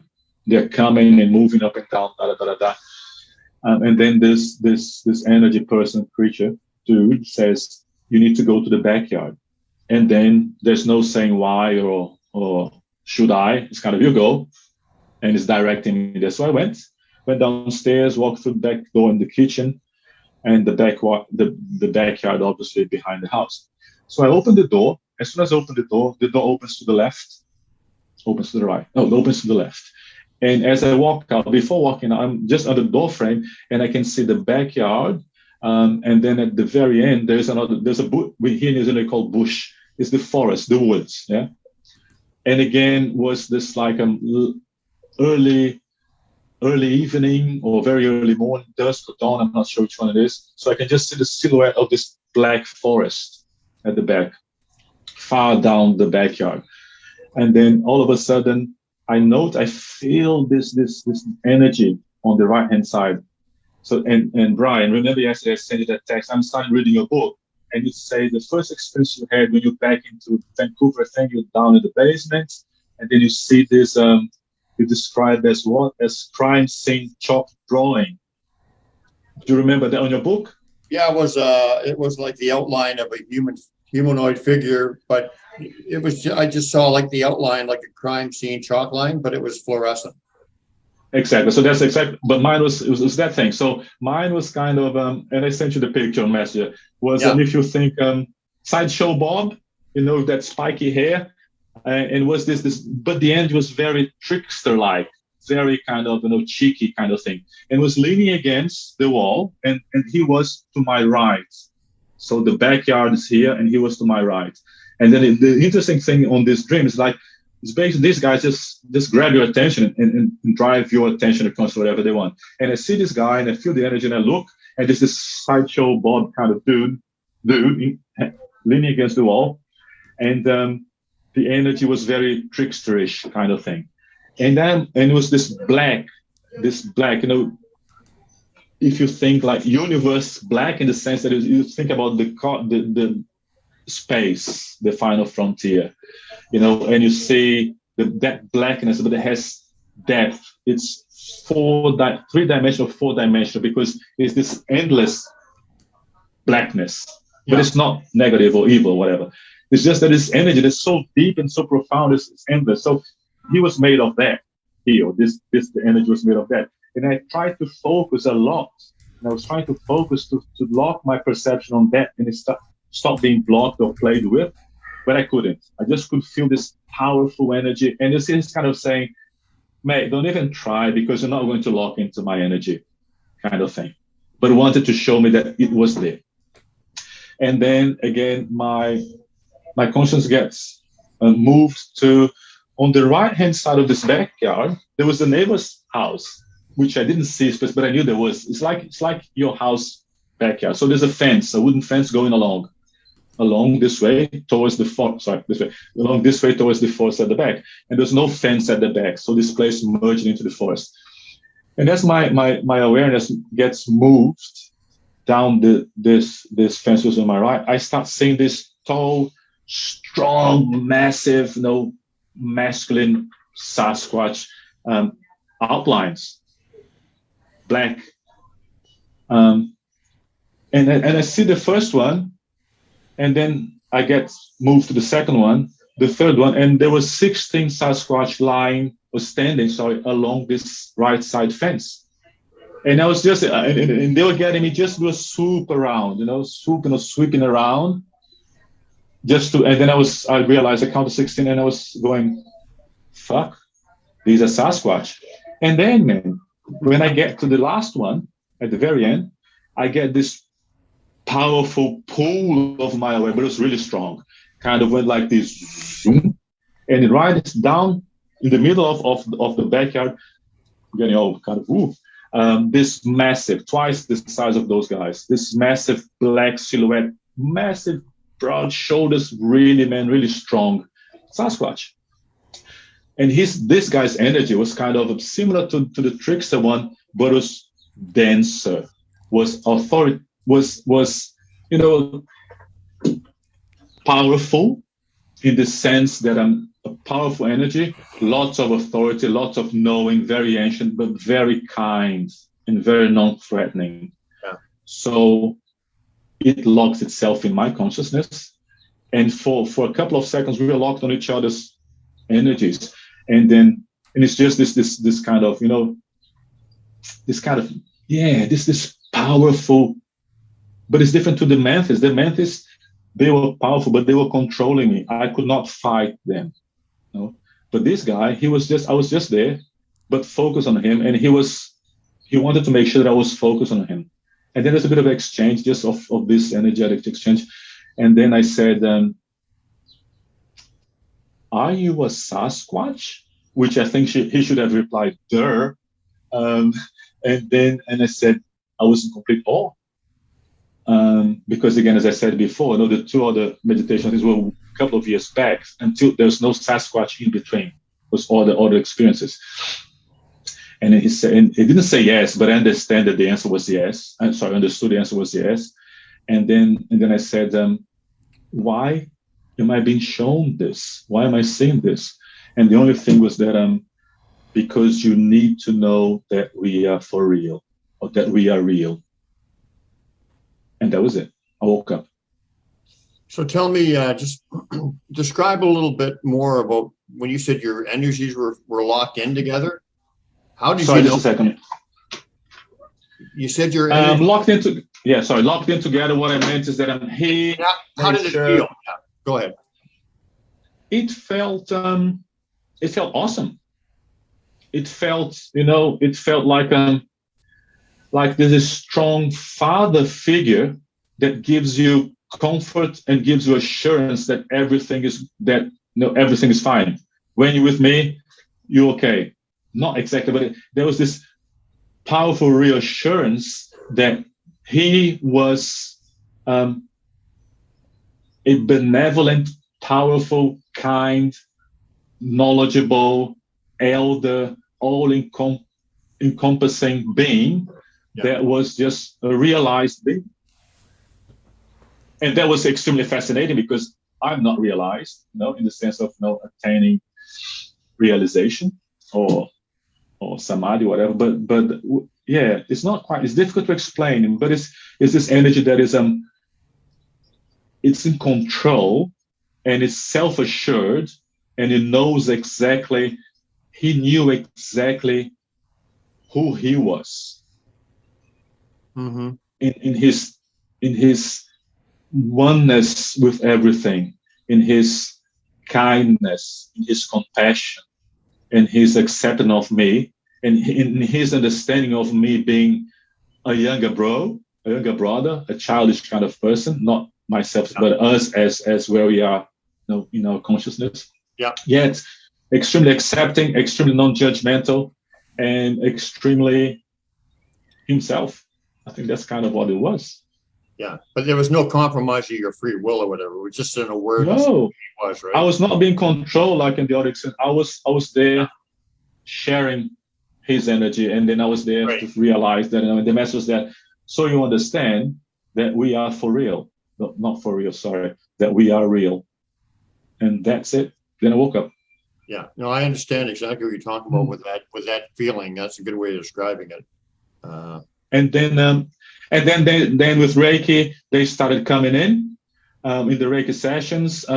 First time I saw it, I was like this. I was putting my hands on the person. I was behind the person. The person was sitting on a chair in front of me. And all of a sudden, my hands are here on the person's head. And I see these massive arms coming out, hairy arms, and coming through my hands and over me. And then putting his hands there. And back then, this was about a year and a half ago. It always, when they came, I would feel the energy changing, but they always announce themselves Sasquatch. They would say Sasquatch, or I would get this Sasquatch thing. So that kind of saying, I think they were saying it's us. Initially, it was a lot, and then I started seeing them a lot. I started seeing them coming through my place here. I saw once I was doing Reiki on my wife, and then in the living room, the door. There was no door, just a door frame. We removed the door, and all of a sudden, I see these 3 Sasquatches coming through. I just see just up to here. I didn't see their faces. One was white, one was orange, one was brown. They just came into the room. I didn't position themselves anywhere specific, but I knew that they were there. And then again, back then, I would have this confirmation of this feeling and the word Sasquatch. And then it evolved to I started, and then when I mentioned there's a park nearby here where I kind of because I watching your programs and other people's interviews, people go walking in the bush, in the forest, and in this park. So every time I would walk by, I would intend to communicate and get in contact. So the contact with them started becoming slightly more regular. Slightly more regular. Most of the time on the Reiki sessions, and then they start coming to my house energetically. I never saw them physically ever.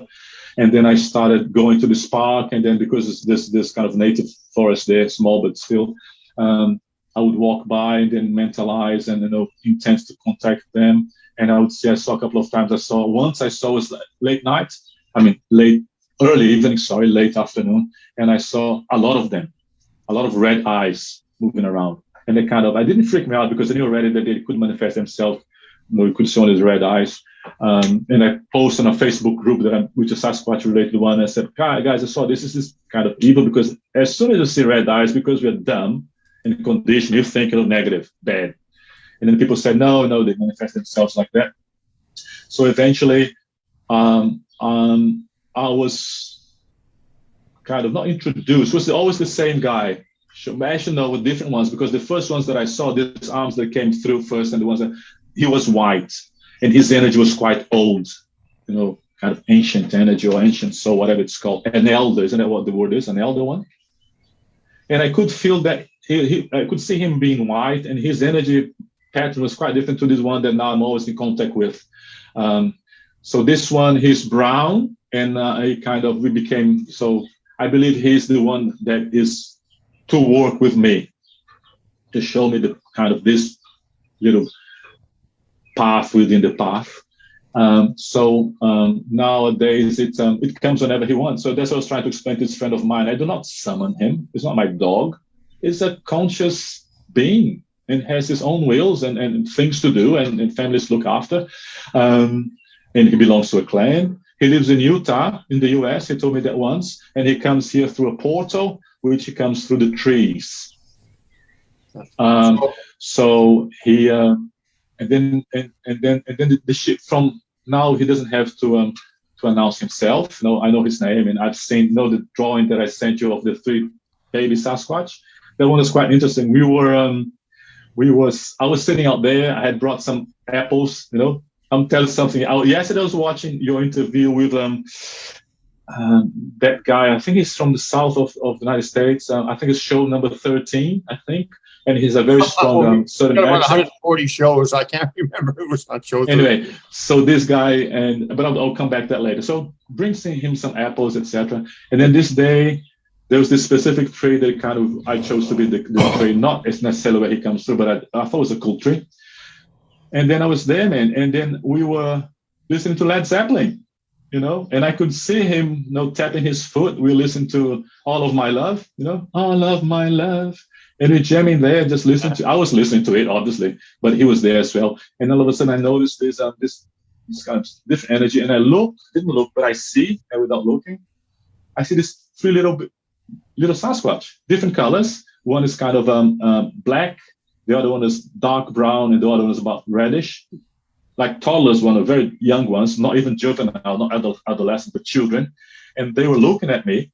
And they were hidden behind. We have lots of ferns here in New Zealand, fern trees. So there's a fern coming through the top of their heads here, and I could just see the faces. And they're looking very intently and paying a lot of attention to me. And then I asked him, "Are those your kids?" And he said, "Yeah." And I felt they were a bit not apprehensive, but they didn't want to come close.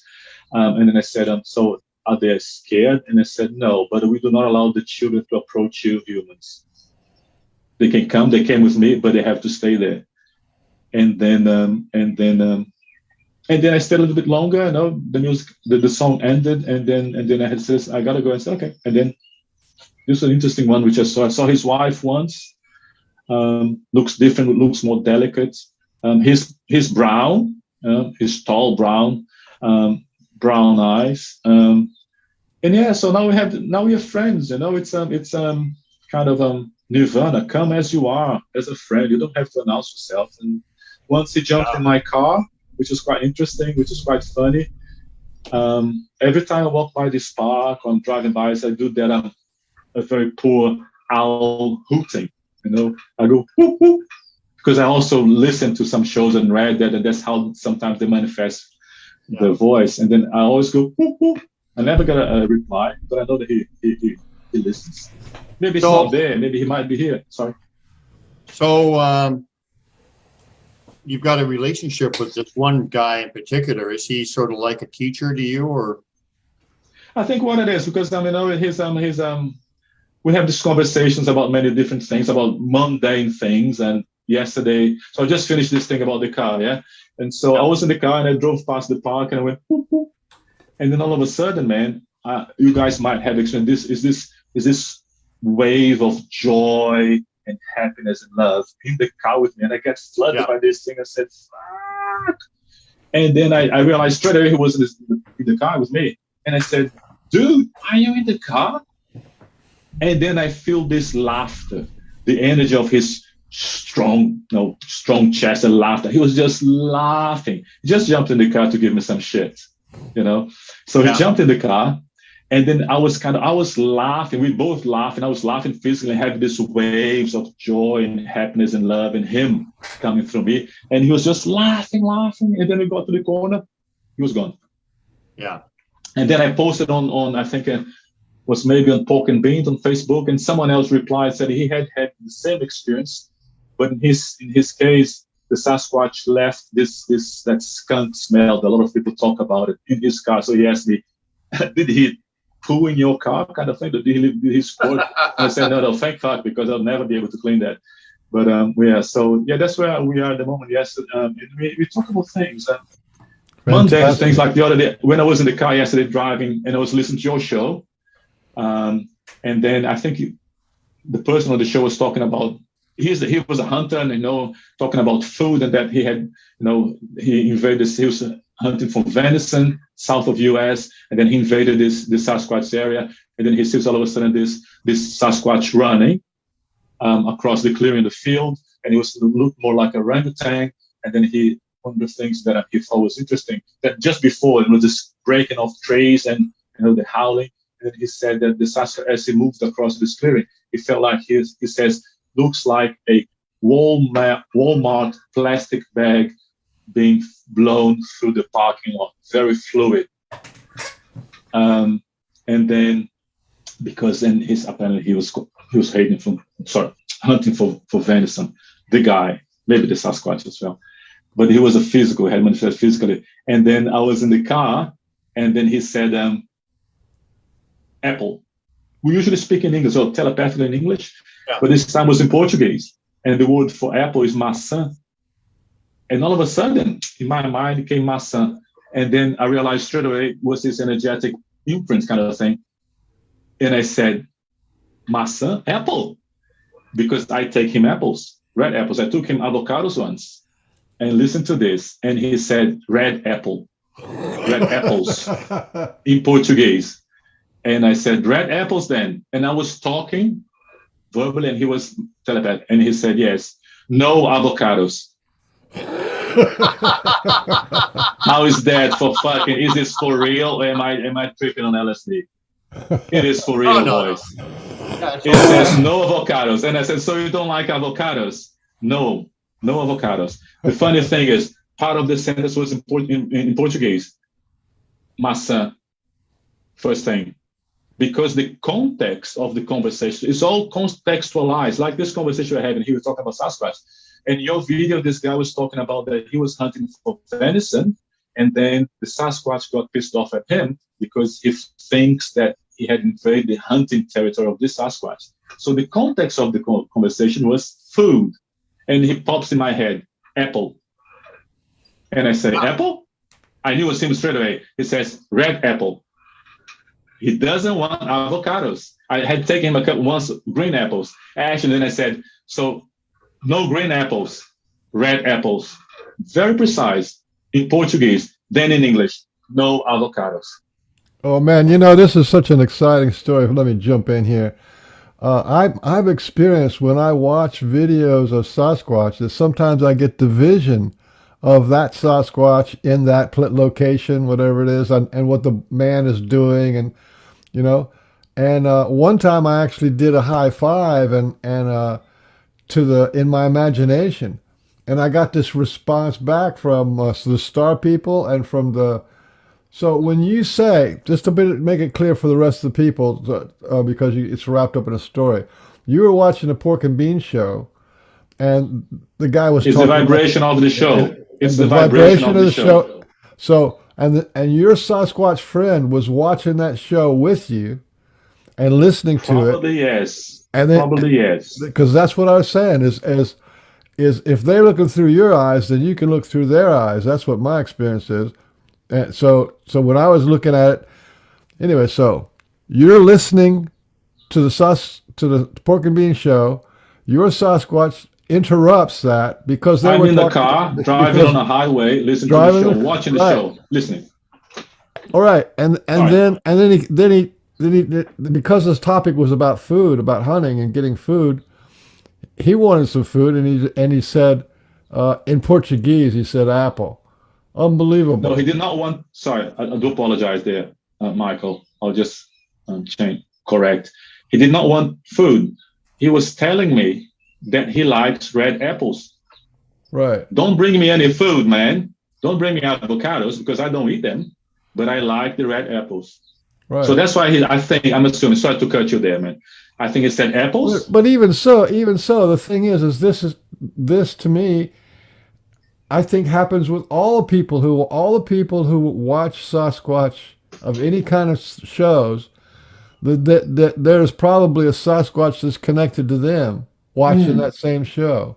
I think because I was shown one time that around 1,000 Sasquatch are engaged with like 4 million human beings who are watching shows and engaged, or they've got the Sasquatch inspiration, I think we become part of a vibrational group consciousness. A vibrational group, right? And monitor. So then, I think we ping. When in that case, I pinged on his Google map, on his Marco Polo map. I pinged. He said he's vibrating. Correct. I think that's what it is. He's vibrating correctly now. That's my entry. And what was the context of that vibration, Pork and Beans? And he could come and say, I don't know. He could come and go farted. I don't know. Which would make no sense. And I would think, what the fuck is this? But they, as we all know, they are intelligent, sentient beings, and they know what's happening. So he realized the context, the vibration was, I'm vibrating, watching your show. There was this dude over, you guys were interviewing him. And there was a Native American guy as well, watching the show, shaved head, watching the show. So, and then he came in a couple of times just to talk. But the main thing was this guy was, you guys were interviewing. The context was food, because he was talking about the venison thing. And then because he wants to participate in the conversation, like any civilized person or being. It's like he's sitting on the couch next to you. It's like he's sitting on the couch next to you, sitting in the car next to you, and he said, "Oh, that reminds me of apples. I want an apple." Yeah, they're having a conversation with someone and say, "Oh, that reminds me of something." Like you're watching TV or something. Yeah, like you make a comment. Oh, by the way, I like red apples. Don't bring me avocados. And that was it. No more talk. And so I kind of said, and then it went like this. So I said, okay, no green apples then, because I brought you some green apples. No reply. I actually said no. And then again, red apples. And then they have this thing also of being specific and not stuffing around, because they have their busy lives. No, we have our busy lives. And then again, at that specific moment, I was vibrating on the dial on the radio that would be easier for him to talk to me or to connect. So then after I said, I thought he was still there. And I said, oh, so cool. So I'm going to bring you berries now. I'm going to bring you strawberries because we're going into summer here in New Zealand. You know how we have strawberries, blah, blah, blah. Nothing. Yeah. Because he could have carried on saying, no, I don't like strawberries, whatever. But no, there's no, that point, that subject of strawberries does not fit in that context of the conversation. The conversation is not for me to ask him, do you like fruit salad? I'm going to bring a fruit salad. What fruit should I bring? It's not that. The point that he wanted to come to me to ask me not to bring avocados anymore because he doesn't eat them, but he likes the red apples.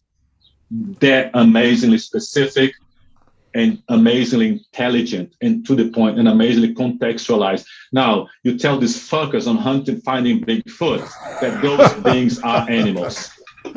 You tell Bobo, go fuck yourself, Bobo. You are the animal, Or any of those retards who are out there and put somewhere in the U.S. this fucker put $1 million to whoever brings him the head of the Bigfoot.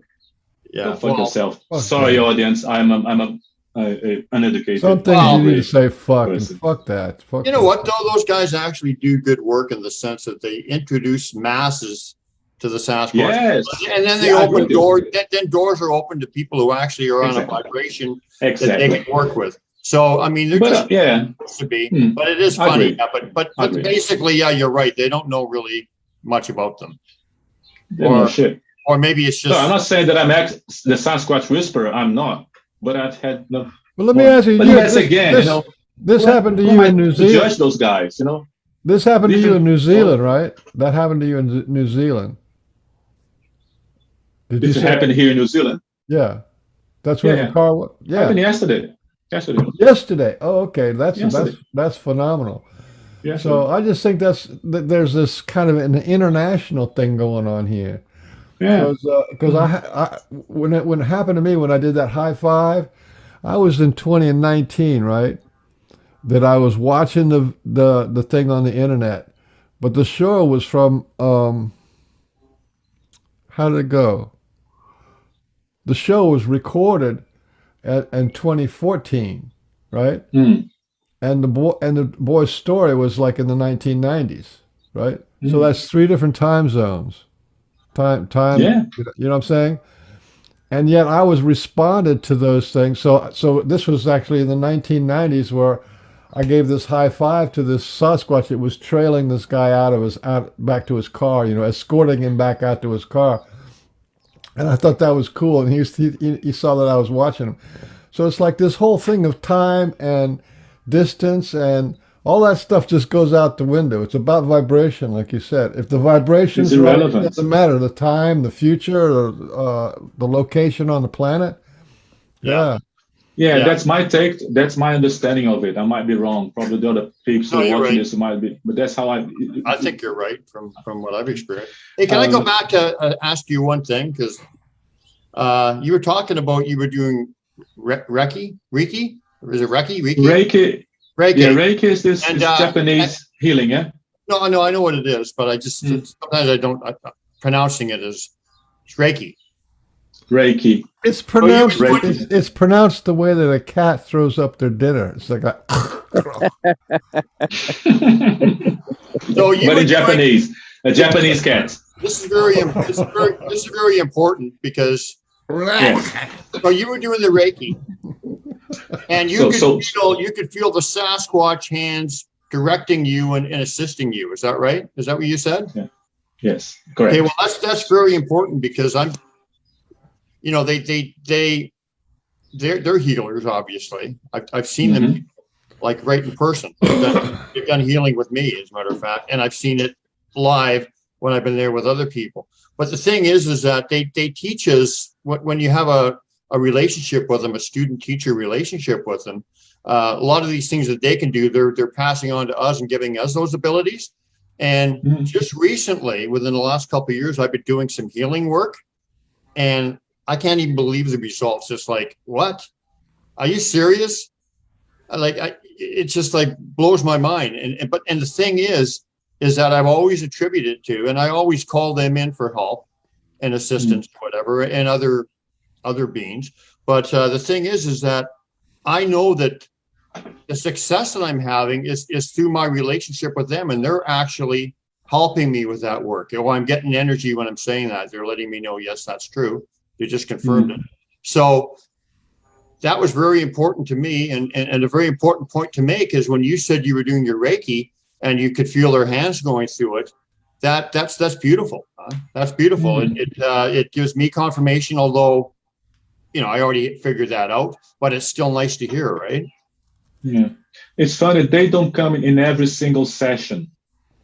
Not every time that I'm doing Reiki is that they come, but they come in some. I'm not sure if the person that I'm doing with or the energy that's being generated, which then again kind of ping, and then I think they come. Or maybe you needed help. You were low on energy. Yes, that as well. Yes, that as well. Guaranteed, man. Guaranteed. That's for sure. There was the only time that I felt sorry. I think also it's they help us because we have those abilities, and they're just trying to let us know. They're assisting us with it, but they're trying to let us also know that we have those abilities, and so they're kind of showing us you can do this, even though they're hopping out a little bit. It's our ability, and it's who we are, that we can actually do it, and they're just kind of confirming that, right? Yeah. And then so I'm gonna tell about that exactly. Happened the day before. Yes, I'm just gonna say, I'm telling one case that I was the only time that because although I feel them coming, I feel the energy, but there's no physical. There's one time that I felt his hand, not his physical hand, but I could feel the densification of the energy. Was a day that I was in the morning. I was meditating. In bed, and then I was kind of going, "Fuck, man, I love you." Blah blah blah blah blah. I know that one day I don't have the need to see him physically. I don't have the need. Yes, I would have the desire, or I would enjoy it, but I don't have that need anymore.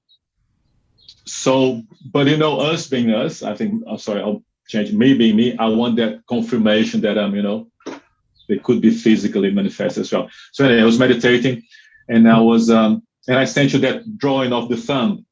Yeah, Ryan. Yeah, I remember.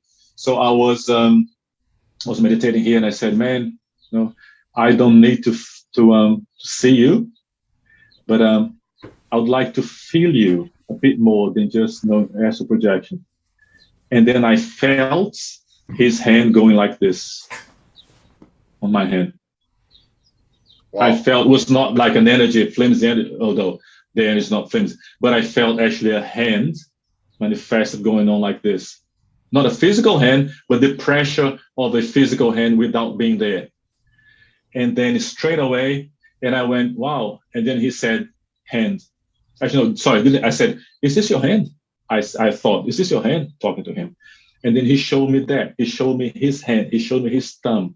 Yeah. To confirm that, yes, that was his hand. And then I drew that. And that was the only time when there was some sort of more physical, yet not 3D physical sensation that I could feel the hands, not squeezing, but holding my hand. And that was just fucking beautiful. Yeah, man. And so you've been having these kind of experiences with those beings that you initially talked about, and then the mantis people, whatever. But have you noticed any change in you since the Sasquatch came into the picture? Yeah. What's the difference, and how have you changed when now that Sasquatch have introduced themselves to you? I think the change for me was through Reiki, that I finally decided to say, because before, there's always Mary Rodwell. I'm not sure if you know who she is. Yes, we've had her on the show. Yeah, she's going to be on your show. Matter of fact, no, she's already been on the show. As a matter of fact, I kind of got a hold of. Well, I didn't kind of get a hold of her. I got a hold of her a while back, and then she ended up interviewing me, and then did a little presentation with what we were talking about in one of her shows or whatever. She's awesome. I kind of introduced her to the idea that Sasquatch and the Star Nations were doing the same work, and they were very, very similar in a lot of ways. And it was kind of like she hadn't really thought of it that much. And then things really started changing for her from that point on. And yeah, she would say that. But anyway, connections happen all the time. So there's no coincidence that kind of stuff happens, right? But yeah, she's a great woman for sure. And what I was going to say is that she has this catchphrase: "You have to come out of the spiritual closet." Yeah. So because we are locked in there, and every time we try to pick through, we are told that we are crazy. Don't be ridiculous. Go back to work 9 to 5 here. Put this screw onto this little piece of the machine here, and that's all you're going to be doing. Another screw. Here comes Amazon. Anyway, and then with the rake and before that, I wanted to do this sort of stuff, come out in public and say, no, fuck, this is, I don't give a fuck. I see Sasquatch, I see dead people. Thank God for that film. And then the Reiki, as I said, the Reiki for me was this catapult that my consciousness and my not psychic abilities is kind of a cliche, but my finally acknowledging that this is the real thing. No, this is who I am, and then things followed after, and then the Sasquatch came through at the same time. I was already doing Reiki for a little while, and then they started coming through. So I forgot your question. Well, how you've been involved with all kinds of spiritual teachers and lessons for all your life, but has anything changed significantly, even though it's the same work in a sense? Has anything changed significantly since the Sasquatch came in? Yes, more personal. So, and how, and it's what? It's more personal. Yes. Okay. It's a personal relationship. He is a friend. The mantis are beings that they're observing me, they're showing me some stuff, as in, you have the power to do, you can do these things. But there was never a connection there. With them, it's connection. I'm connected to him, and he's connected to me. There was a change. They feel more like friends and family, don't they? And then through them, I think it's a stage. And I was saying about incremental development. I think there was a stage when there was this initial stage back in '93, and that was the first one, kind of. And then that's all I could take. And probably was as they said, everything never, it's always right. The whole thing of expecting to see them jump on a ship and go away into the universe was my mind going crazy back then when I was 19. And that was not the purpose of that contact. And these guys, they're still with me every day, and they're still with me today, and every so often we contact, but their vibration is quite different. So that was that stage. And then I had to go through the thing of nothing happened and being pissed off and not wanting to think of this shit anymore, and go and do my university and go back into the formatting that I needed to be back then. Then came the whales, and then they were showing me something else, and that's what I could take for that time. And then progressively, then came all the beings, and then came the mantis and all the dreams and all sort of stuff. And now I'm on this stage in all my evolutionary path that, to me, my lessons are to be with Sasquatch, and then my understanding of this, the unity through feeling the connection, because before it was all very theoretical. We all one, and then you get that from different energies, from different things, and then the same message until you kind of, okay, we understand it's all one, and I understand that, and I understand that part of this oneness, and I understand I'm here to do something, and not quite sure what it is. But with them was the internalization and the grounding of this certainty through the connection of having a friend who can come through my house and in my life whenever he wants. And he can come and say, I just want a red apple, please stop with this avocado shit. I don't want any guacamole. Like we have with friends, like you guys I've been with friends for a long time. So Michael doesn't have to come with a whole elaborate story to tell you something that he wants, right? It was that kind of intimacy that you get in good friends. And then he can come and give me lessons about spirituality. I'll give you another one. Last one, gents, because I have to go. I have a Reiki session starting about... Don't apologize for what you just said, because what you said is perfect. Absolutely. So it describes that relationship. So that was beautiful, man. So go ahead. So this was today's Monday for me here in New Zealand, yeah? So yesterday was when we had a Red Apple Please conversation. The day before, I had organized a community Reiki event where a couple of friends of mine who do Reiki, we're on a space, in a yoga studio, and then the energy again already there. And we had people coming in, and then we would give them Reiki for free, with a small donation, okay? And I saw them coming in. Same thing again. Halfway through, I saw them coming in. But they come in they don't put their arms, they kind of saying, we're coming in. They come in all cheering. It's all very cheery, they march in, blah, blah, blah, blah, blah, blah, blah, all very happy. And then I'm back on the Reiki focusing. So at the end, I was just starting up. I was by myself. The other guys were outside loading their cars up. And then I feel it's always the pain in this left arm here. Not always, but sometimes when the thing is, it's not the kind of I like a red apple context, something more spiritual, which has to do with my development, with my journey here. And I felt him straight away, and I felt the pain. So he signaled now you pay attention because this is relevant. Like to me, everything that I do with him is relevant because it's like, fuck, I love you, man. So I sat down, and what he said was, and the funny thing, I was listening to, I think one of you guys, I think it was Michael, saying that in one of your shows, said that it's not, or maybe it was a guest, it's not always a word, it's a feeling. And the feeling delivers the whole message. Yeah. So sometimes we are talking mentally, we're having a conversation, words. Sometimes it's just a feeling. Sometimes, now that I said he doesn't say Sasquatch anymore, sometimes it just comes in and I feel his energy just to say, I'm here. And that's it. There's no conversation, there's no telepathy. I'm there. So just back to what happened then with this Reiki, communist Reiki thing. So I kind of said the signal is kind of, man, this is kind of pay attention. It's not a red apple conversation. So I sit down and he says, and the vibration is different. Yeah. When he jumped in the car, it was just like, fuck, as if we were fucking high, both of us. And we were high, but not in plans of power. We were high in his end. I was high in his energy, and he was just being himself. But he was happy, funny, laughing because he was kind of being cheeky, jumping in my car. This is something I go, fuck, really, man? This is just wow. So yeah, on Saturday and the vibration is different. It's serious conversation, kind of. So he said this, and he was referring to my healing people. This kind of learning that I have to do, and we have to apply. Yeah. And he said, this is what you are here to do. But I understood as well as living here and going through this life and learning all the other things. But this is the prime directive of your life. This is what you're here to do. So persist. Do not get away. Do not wander off this path. Yeah. But it was so, and I get a bit emotional, kind of, because it's so very important for me, these things. And it was very precise, and the energy is different. This is not an red apple conversation. This is what it's important for you, because this is part of your journey. And those were the specific words.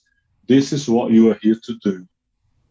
And then I would ask the Reiki, the healing. I didn't have to, because it was the feeling had that as well. We were talking about that because the context, I just finished this group's community Reiki. So he said, do not, apologize. He said, persist.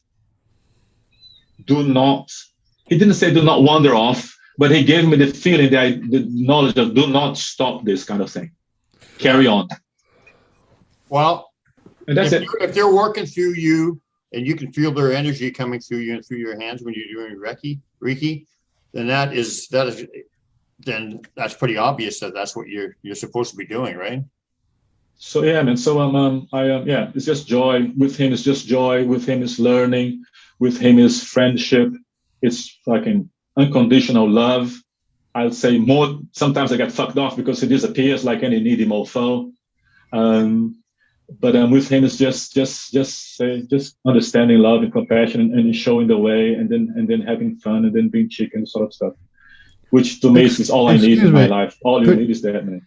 Excuse me, I know you're just about ready to go. Could you kind I of need to go soon. Put it? Could you kind of put it a time to it? How long have you actually been engaged with and involved with the Sasquatch? Has it been like 4 years, or how long has it actually been? Yes, was pre end of the world version 27.5, pre-COVID pandemic, because I was ending. Every second month is ending.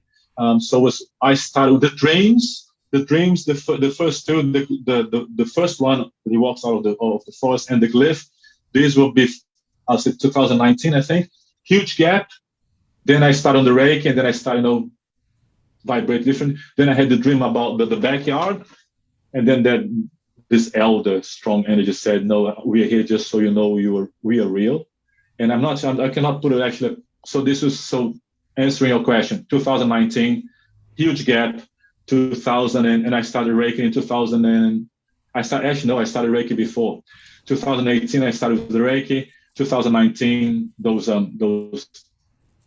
dreams, and then only now for the last 6 months or so that they have started coming in regularly, because with COVID obviously I couldn't go anywhere to do the Reiki, so then they start coming through I think early this year, and then to the stage that now it's kind of anytime.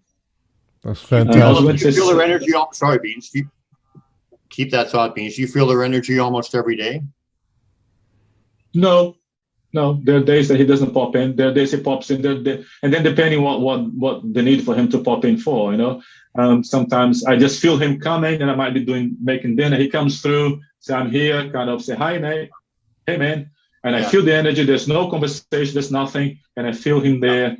I feel him now. I feel him pretty much very regularly, every second day.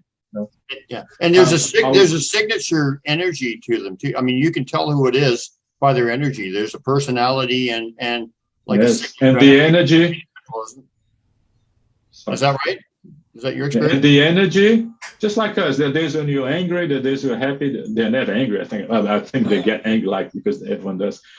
But the energy also, they modulate the energy, how I perceive, how I feel, depending again on what he's here to do. No, so when he comes to just say, hey man, I'm here, just to say I'm here, they don't have to say Sasquatch. They don't have to say Sasquatch anymore. But I know it's him. I feel him. Yeah. But then when he wants to, like when we were in the car talking about, when I was watching you guys yesterday driving on the road, different frequency of the same energy, different vibration. Yeah. But my point is, you know who it is by the energy. You can tell there's a personality or a signature connected to a personality. The energy, right? Yeah, there's a being, an intelligence that I know it's him. What were you going to say? Sorry. You were going to say something? I was going to say one thing. One last thing, because I have to make a move, gents. It's there's another park in town that there's this beautiful oak tree down the park, at the very end of the park. And then I was talking to him, blah blah blah, and that oak tree is the one that I'm a tree hugger. I go and hug my tree for my wife's desperation and stuff. And I wasn't even thinking about him. I wasn't thinking about anything spiritual. I was just walking down with the dogs down this park, and I see the oak tree, and then I kind of connect just by acknowledging the oak tree, and I said, "Wow, the oak tree." And then that was the ping. Because for that split second, I entered a vibrational field, which had nothing to do with the dogs, walking the dogs, whatever it was. And then he came to me and said, I am in you, you are in me, we are all one. I'm having goosebumps. All is one. I'll say it again. And I think that's the message. I am in you, in all of us, and we are all in one another. But he's talking about him and I. I am in you, you are in me, we are all one. All is one. Well, that's the best message ever. Including that tree, because the context was the tree. So I am that tree. The tree is me. At the same time, I am him, and he is the tree, and he is I. Yeah. All is one. We are all one. We, all of us, in all dimensions, with God Almighty, with the mantis that we should not step on it anymore. We are all one. He's talking to you on a personal level, and he's also talking in the big picture, universal level. And I think that's them. They are multidimensional, so they have so much meaning in anything they do, and they want to tell us, because they are talking on a personal level to me. He's talking to my relationship to that tree in that very split second. He's talking to my relationship to everything, and everything related to everyone. Yeah. Hey, we got a question. Has to be the last one, boys. Sorry. Michael Geider says, what are you guys' thoughts on this? What if I were to learn Reiki in addition to practicing learning telepathy via the primer and LO?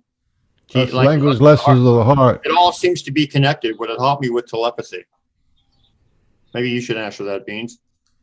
I would say yes. If he wants to learn I'm Reiki, a Reiki master, so I would say yes. Just Reiki just moves your energy around, so that's always a good thing. Consciousness is the feeling of energy. So when you either purify your energy or raise your energy, you also raise and purify your consciousness. So they're all connected. Yeah, I agree with that. Well, I guess I think if I can add, sorry. Oh, go ahead. Maybe it's not answering the question, but I think I think Reiki was for me was my key. When you jump on space, when you jump through the portal in Star Trek again, you jump through that space portal. That was my jumping. And I think we all have different jumpings. Not necessarily, and I don't want to be disrespectful for that person who asked the question, but I think maybe your thing is yoga. Maybe your thing is Reiki. Maybe your thing is just being happy, or maybe there's no thing. Maybe one day, you're gonna ping, and I think you don't have to get out of your way. Also, because the Reiki for me happened before them showing up. Yeah. So yeah, I'm not. Sorry, I don't mean to be that's not your thing, man. Whatever, it's my thing. Oh. It's not that. It's that I think it's that was my gateway. But the other people have the different gateways, like meditation and ayahuasca and then astral projection. But I don't know.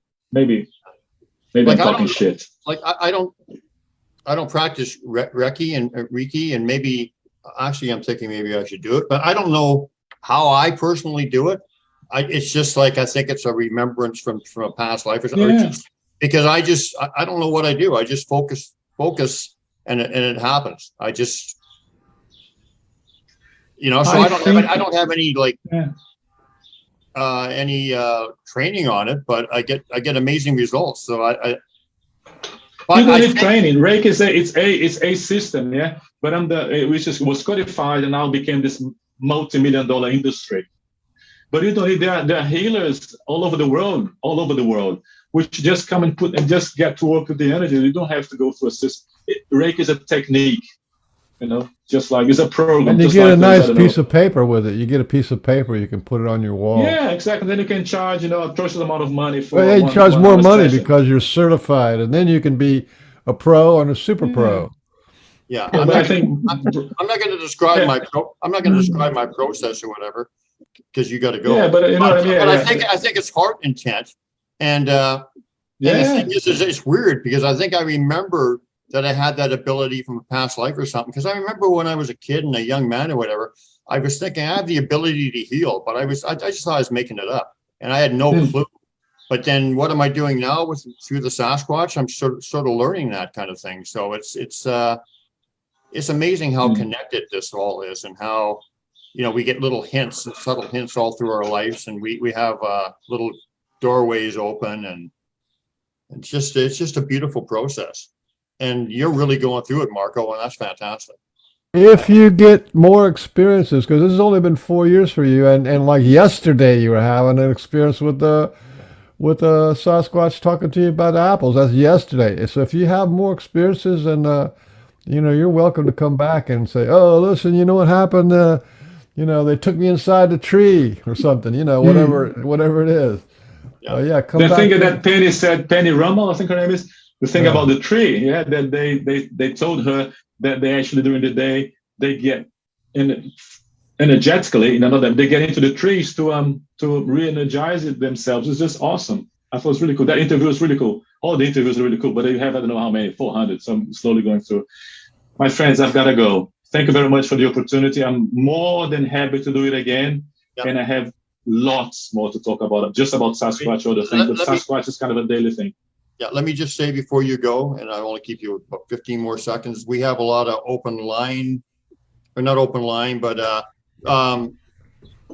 panel discussions, and we also have people just drop in. So I mean, you're welcome to come back anytime, and we're really happy that you did.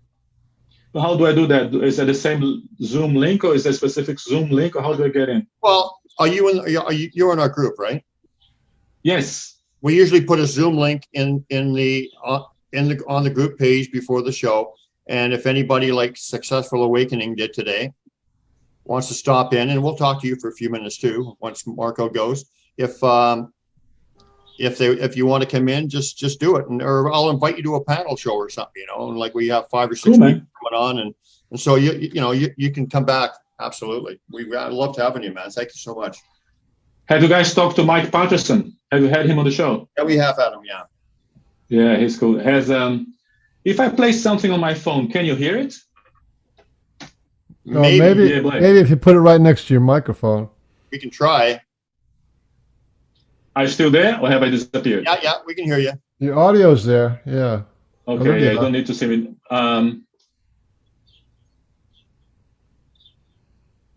So I'm going to ask you, where's my microphone, Mike? So, pretty stupid, Michael. Close to microphone on the phone.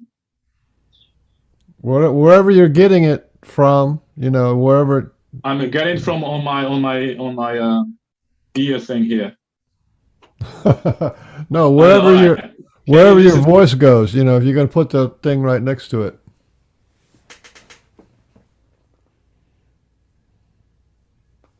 Is this something off the internet you're going to play?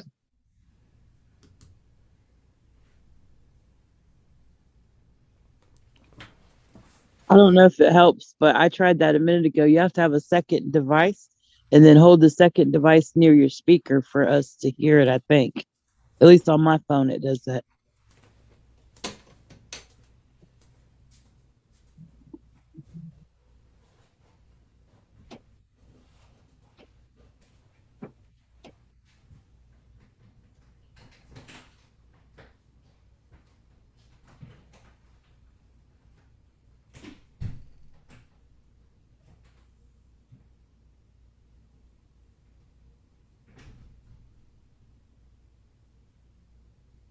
What an amazing show today. I hope everybody enjoyed it. Did you want to say a few words? Should I call you successful or Miss Awakening? You can call me a lot of things, but sure. Successful Awakening was our first website. That's when the awakening began live for us about 7 years ago. I mean, with the whole dimensional shift and visitors and unexplained events. So when I got the invite today from it was on Facebook I just say synchronicity because I needed to hear everything I heard. And able to hear it? you guys were talking, I was like, yeah, I've had that happen. Yeah, No. yeah. Let's do it. Sure, talk about it. Hang on a second, successful. All right. I feel weird calling you successful. I know, my name's Michelle. That's okay. Okay, Michelle. Okay, what you want to try it, Marco? Can you hear me? Yeah. Can you hear me? Yeah.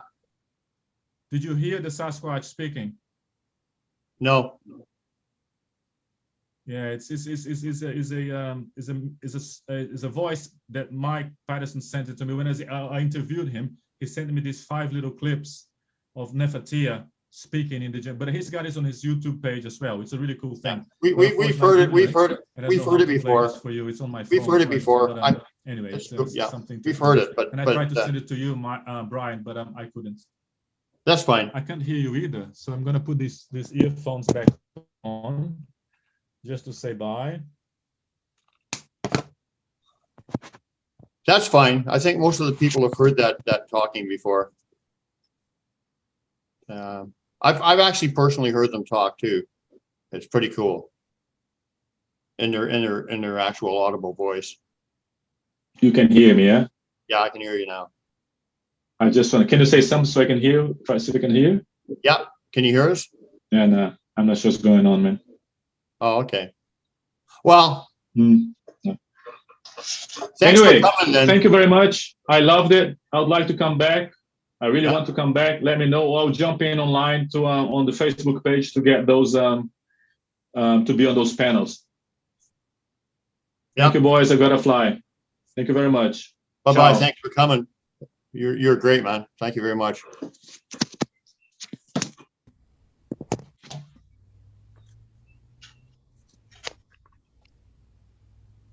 All right.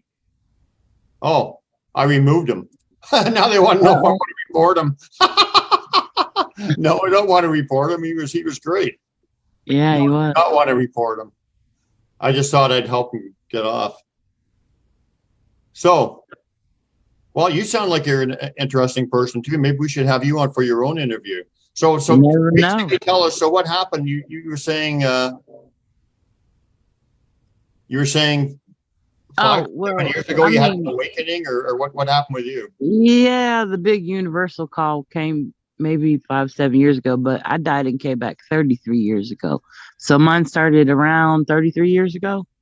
And it's just been unexplained events, and most people don't talk about it because you don't want to get put in the paddy wagon shop, but we've managed to get past that part and be able to come out and speak about what we have seen, which is why I just want to say I appreciate you guys. Really, the actual images behind you is what I saw at first. I call them light beings.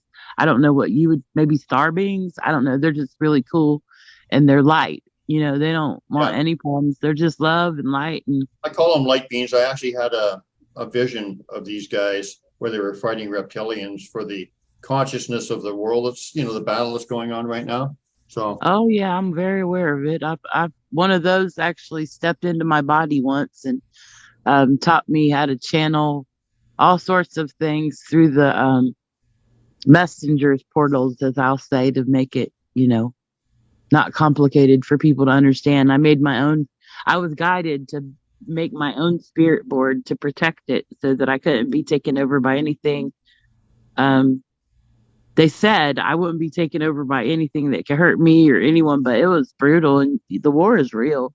So, I mean, for people that absolutely it is. I saw it. yeah, I'm a light walker in spirit. So my body was dying, or at least it was trying to, and they just keep showing me these ways that we're going to be able to restore our cellular damages to the point where we can reverse almost any disease known to humanity. And I'm looking forward to it personally, just to say, yeah, I can run again, or I can dance and put a show on and do whatever we got to do. But knowledge is the power. Right now, So what are you saying? That at one point we're going to be like immortal? Like, well, I'm not saying everybody's going to be at one with becoming immortal, but it's almost like they wanted us to understand them as what they call immortals, just so that we wouldn't be scared of them.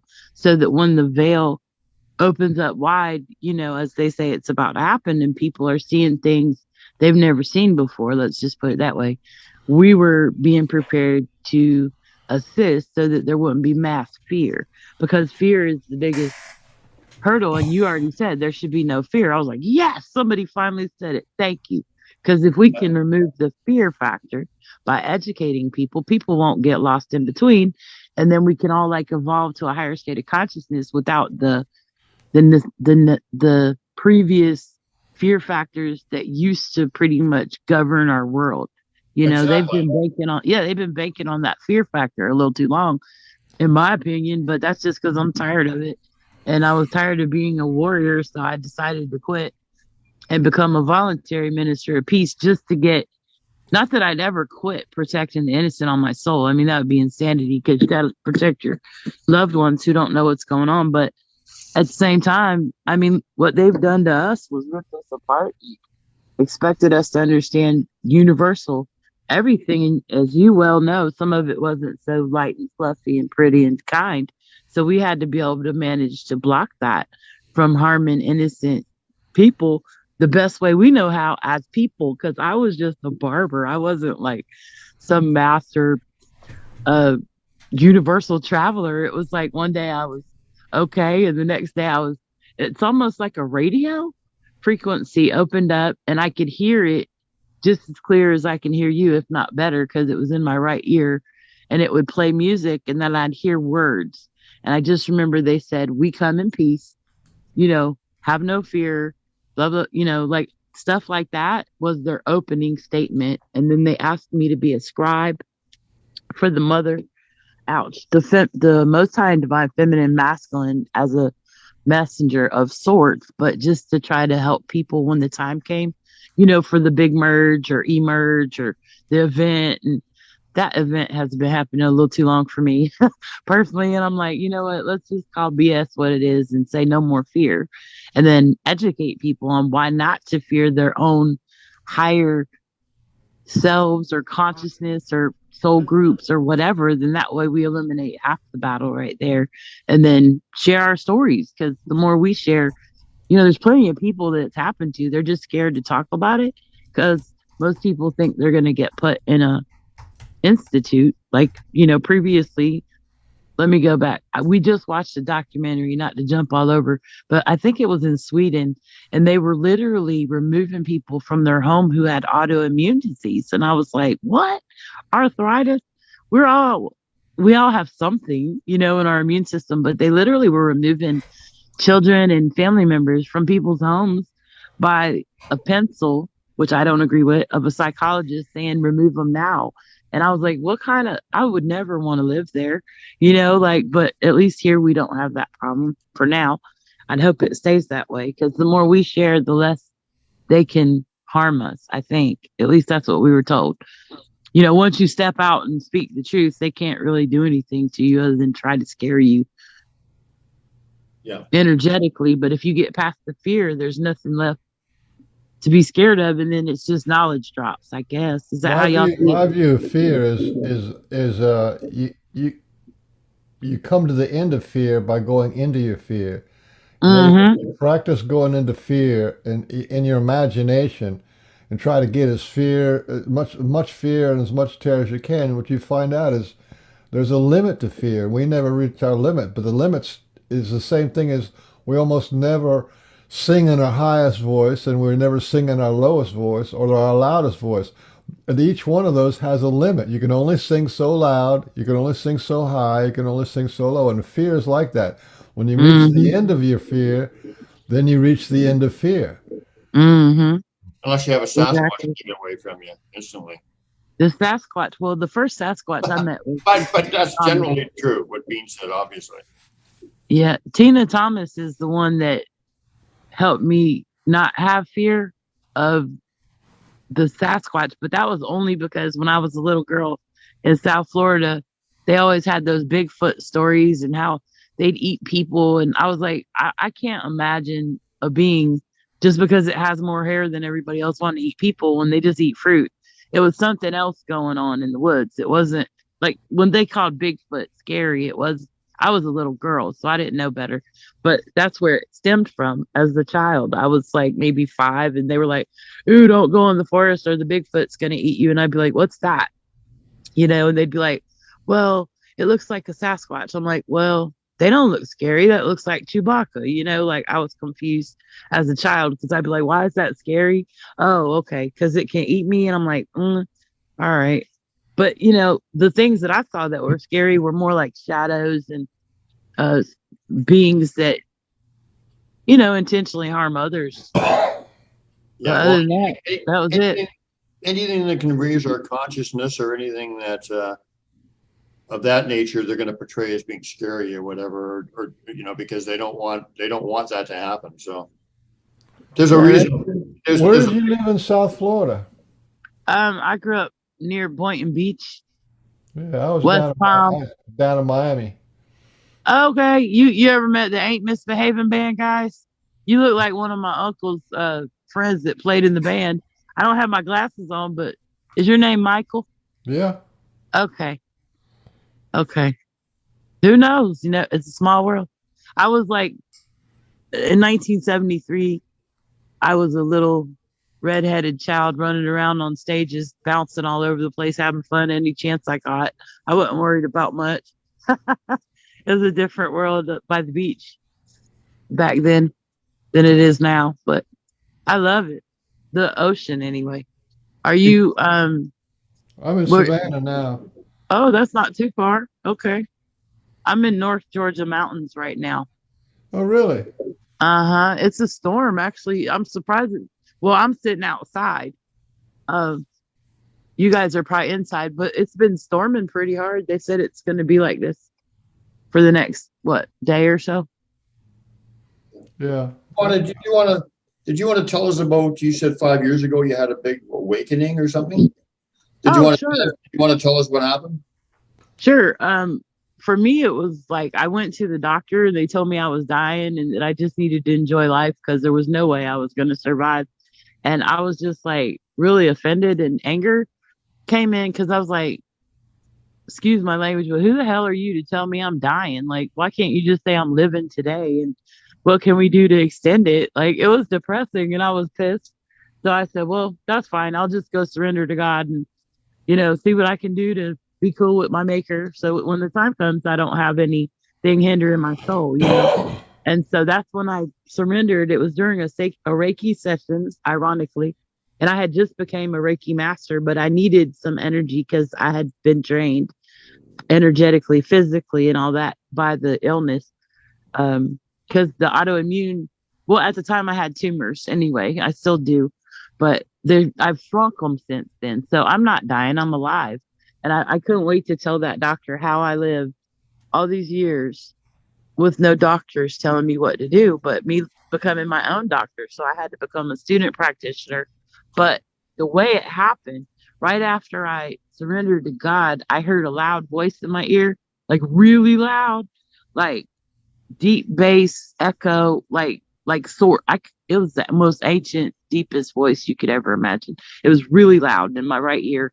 And I heard, and this is after I'm walking out of my session, I heard, go speak to the lady in front of me. And I was at a metaphysical church called Interquest in Alpharetta. Well, they were having one of those reading metaphysical things. And the voice said, sit in front of her. And I said, okay, now I know I'm losing my mind because I've never heard voices like that, right? So I sit in front of the lady, and her name was Katie or Kate. And she said, well, Almighty God, Goddess, Mother Mary Magdalene says, welcome home. And I turned around and I said, who? I don't know what you're talking. Who? Mother Mary? Like, wow, cool. I was like, how did I get her on my welcome list? Like, I didn't know what it meant, right? So not long after that, I got a message from well, that day, by the way, that literal day, as they say, all hell broke loose in Georgia because the storm hit out of nowhere and everything started flying in the air like sideways. It was like insane. But before that happened, like it was almost like the storm was brewing. But right about the time that lady said, Almighty God, Goddess, Mother Mary Magdalene, him herself said, welcome home, the storm went sideways. And then this lady showed up, and imagine there's like a couple hundred people running around with crystals, and they're like, don't let my crystals get wet. So we were trying to save the crystals. It was crazy. But that day, a lady appeared, and she gave me I think it was called a talking stick. It was some kind of a Native American tool, and it was talking to me, and so she was giving it to me. And the lady that was there was like, no, that's not a gift. She's trying to pass you on her something I didn't know. It's something I didn't know about, basically. So I had to learn. And then I was trained out of body while my body here was dying, which might sound crazy, but I couldn't walk. I couldn't hardly get up. I couldn't eat. Like my body was going through death and resurrection, they said. But as I was going through death and resurrection, the channeling started. So I was channeling, I'm trying to give you a short version, 13 different beings, and I had never channeled before. So I was like a student in outer body experiences, learning from Moon Goddess North. And then Mother Mary and Archangel Michael showed up, and a whole bunch of beings. Like I'm talking about all the people from past stories, I guess you would say, through time and space continuum. Like Queen Hera showed up, and all these like Greek gods and goddesses. And I was like, what in the world? I never knew anything about any of this. So to me, it was like the hardest class ever, going from being a barber to a multi messenger lingual, I don't even know what to call it, universal warrior of light beings. Like the one behind you showed up standing right next to me in my room, and dimensions were shifting, and I saw the gates of heaven in the sky. I mean, I've seen more things than I can count. I was supposed to write a movie about it, but instead I'm telling y'all about it. For now. Wow. It was pretty You're tricky. just a little powerhouse there. They gave you the full court press. Well, that's when I learned Rainbow Reiki. You're on a universal, unconditional, and I took the peace, love, and light waves united as one and started flipping them around and sending them to all the roots, to all the seeds, to all the beings on earth. And I did my best, but shoot, at the end of the day, I had to come back and be like, okay, now it's time to restore my back, my legs, my bones, my organs. So I'm semi-crippled right now, and this is my outdoor office. So Beautiful. I do everything I can to share knowledge. It's Well, important. you told us that you were supposed to be here on this show today. I did? Why? I thought you said that, didn't you? Oh, I might have. I thought, well, when you guys were talking, I said, oh, okay. Oh, wait a So minute. No, you said, sorry for interrupting. You said you had to hear what we were talking about. So oh yeah. what was it that you had to hear? Well, Because I don't believe it, in coincidence. it started as Marco Polo pork and beans, and I said, "What is this? A swimming game or pork and bean van camps?" I didn't know who you were, and then I started to text whoever sent me the thing and say, "Is this van camps?" I thought maybe it was like I don't know, a business trying to get me to buy something, and I went, "Wait, that sounds interesting." And then when I finally figured out how to get to it, I was like, "What? They're talking about Sasquatches and UFOs. Hot diggity. We're gonna have fun. Just listening to me is cool, to other people's story because just to be able to talk about it is freeing. It frees you up to feel less alone. Like we're all united, but now that we have this way of sharing, like I was having all kinds of synchronicity while all three of you guys were talking. And I was like, this is so cool because I've seen those pictures and I've seen these beings and I've met them, but I've never met anyone else who I could talk to about it so freely who knows what I'm talking about because they've been through it. So You know you're what I saying mean? you're not a member of the Pork and Beans group? Probably, but I didn't know what it was. I have like so many groups. Oh, I have right. Successful Awakening. I got Rainbow Bridge, Tribal Council Light. I got 13 members that I'm always trying to help figure out what to do next. And I'm busy most of the time, but I'm just glad I got on the call because I've seen you somewhere and I've seen him somewhere, but I had never met Marco Polo in person. I thought it was like a catchy name, like the swimming thing. And I went, what? His name's actually Marco Polo. How cool is that? And then he said Croatia. And they said one of my guides was originally from Croatia. That's what I meant. Like there was too many synchronicities for me to remember it all. And I thought it would be cool if I could share this on my little station I'm building for humanity because I Yeah, built a network. you were asking that, soybeans. You're asking Yeah. that when we were doing the show. Yeah, you can definitely share it. Just paste or copy and paste it afterwards, and you can put it on there for sure. What were you gonna Cool. say?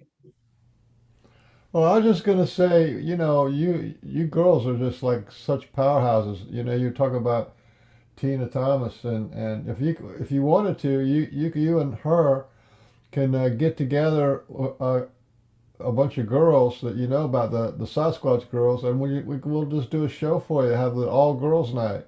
Oh, that would be so much Yeah, we fun, could do but it. We could I'm just good either way. I'm not biased. I like all people's stories because I had to learn the masculine and feminine united as one, whether I understood it or not at first was my biggest challenge because I'm like, I hear you guys, or not you guys, but they always say everybody has a feminine and a masculine, like right brain, left brain, and all that. But we had to learn it from no knowledge, universal spirit in a body that wasn't in the body. So my body wasn't functioning, but what I was seeing and hearing was real. And I knew like they were showing me vision clips, if you will, of technologies that we could actually use now to help restore our bodies, but it hadn't been proven yet. And because, these whole med beds, I'm in all these groups and they say they're giving out med beds soon and blah, blah, blah. And I'm like, yeah, yeah, yeah. I hear you. But until it's available, why don't you stop talking about it? Because it's just teasing people and making them think it's not real instead of taking it serious. Because if we can take these light beams and these new devices and mix it, and when I say mix it, I mean you have to have like rainbow Reiki, universal, someone who's got peace, love, and light mindset to hold a healing space for someone to heal their fifth dimensional and beyond.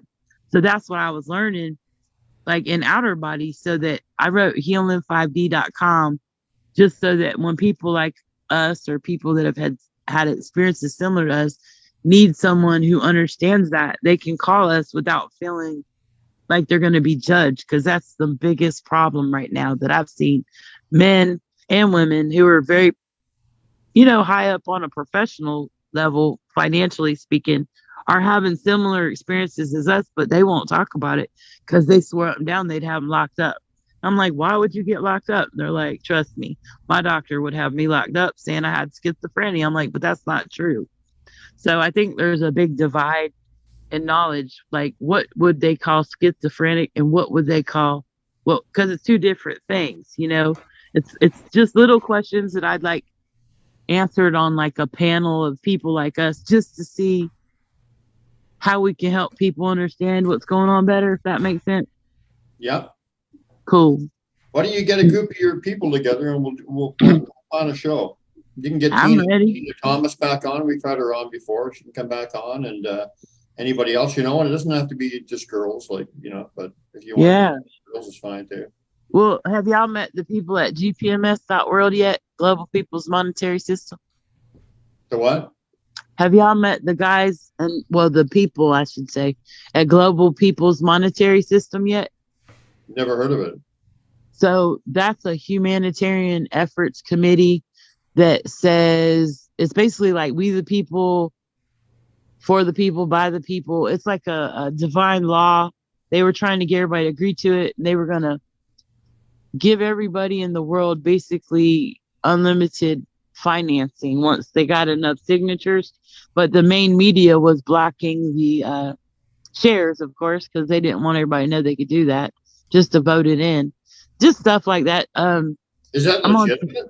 I mean, that doesn't seem spiritual. Unlimited monetary stuff. Is that legitimate? Well, no. It was supposed to be to provide needed resources to end poverty all across the world. It was like a huge deal. It wasn't just about spiritual stuff. It was about world economic relief for humanity. But the people have to vote to something like, you'd have to read it. It's a long website to read, but it's about bringing divine law where people agree no harm. You have to agree to divine law basically as a person, to no harm, and treating others as you would wish to be treated.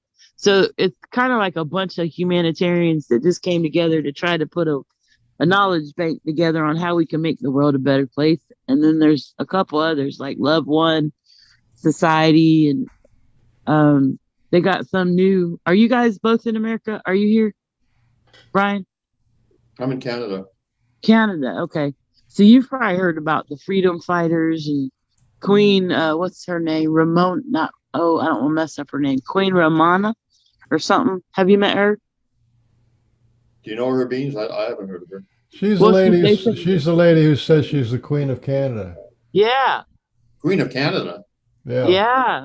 She's got an RV and drives around sharing knowledge. I'm serious. There's a lot of people out there that are just lone man. I don't know. They're groups of people, I should say, that support other groups that say that they want to make the world a better place. And she was the one saying that if Americans needed a place to find refuge, Canada would welcome us, and we'd be getting plenty of potatoes. And it was kind of like, wow. Well, I don't know, because we got quite the clown in office up here, Mr. Trudeau. So okay. Everything he welcomes is nefarious agendas. But, and that's the problem, because so many of them have that. Man, your eyes are lighting up. This is cool. You have light beams. It looks like you have purple light beams in your eyes. I love it. I just think that's just my glasses. It is. Blue tint. It's just right on time. Cool. Yeah, good effect. Yeah, it was. Well, if you want to gather up a group of people and whatever and come on and we can talk about spiritual things and Sasquatch experiences and enlightenment and raising vibrations or whatever, we'd be welcome to. We'd be happy to have you for sure. Well, thank you. It was a pleasure to meet y'all. Yeah. All three of you guys were awesome. I was like, wow, I had so many questions, but I didn't want to interrupt, so I was just waiting. Did you want to ask a couple of questions before we sign off? What questions? Well, my main thing on my network I was building, it's called my Oz.tube, and it was dedicated to humanity for knowledge drops for this purpose. So I'm already happy that I can share this. And if you guys have, I don't know, group meetings or weekly meetings, anything you have that I can share that'll help people, not be in fear would be great. Well, I'll tell you what. Join our group, the Pork and Bean Show. It's on Facebook. You are in it? I was doing all that while y'all were talking. Okay. I was listening. Yeah. Well, just tell your friends to join up, and just for that very purpose of what you're saying, to keep people connected and know there's other people out here that can talk about stuff like this. And and then once they're in the group, then we have we have shows every week, and we have good members that share posts and stuff. And so it's a good way to start getting connected with all these people. That's what I would suggest. I'm excited. Have you guys seen the Freedom People yet? It's a new Freedom Network. Have you, Beans? No, It's what just is that, called like the Freedom People. some kind of internet thing? It's like a new We the People. Like, it's all volunteers, and it's just people that believe in freedom and sovereignty and love and peace and light and all that good stuff. It's more of a small business association to keep legalities in order for our private ministerial groups, I guess, and moving forward, to a better day. Well, They're educating people. If That's you want all. to share some of that information in the group, Oh yeah, I will. I'll just share the links. That way people can read their websites. then people can decide if they like it or not. Yeah. Yeah, it's supposed to be all about good spirit. So, Yep. Okay. well, thank you. I appreciate y'all. Well, thank you so much for coming on, and thanks for putting up with us for the whole show. And you're a good listener and a good talker too. Once you get talking, so. Well, thank you. I appreciate that. Okay. So, what do you think? All right. Should we wrap it up for the show? What do you think? I think so. Have you said everything you wanted to say?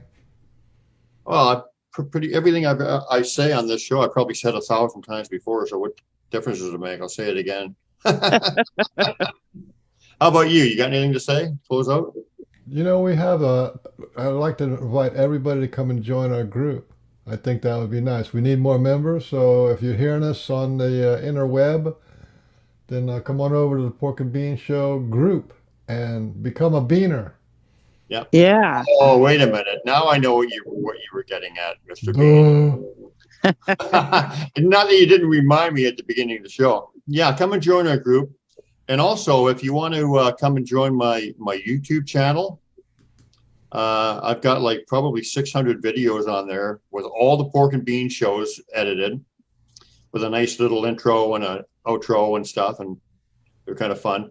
And so you can catch up on every show we've ever done. And also I've got like a couple hundred or more videos just on my teachings from the Sasquatch and my findings and their structures and their glyphs and stuff. So I talk about that a lot, and talk about their teachings and all that fun stuff, and it all comes from the heart, and it's all free. I don't make a penny off it. I haven't even monetized my channel because I like to play regular like copyrighted music and stuff. So, but anyway, if you want to come and check that out, it's a lot of fun, and it's there's a lot of Sasquatch teachings in it, and it's called the Sasquatch BC: The True Story. / Pork and Bean Show, and that's on YouTube. So if you want to join that, I would appreciate it, and come and join us, and let's get the word out there. Yeah, I'm excited. Yeah, let's do it. Thanks. All right. So on behalf of Pork Cunningham, this is what we do at the end. So don't start laughing. And the world's handsomest man, Frank Oliver Beans. This has been the Pork and Bean Show.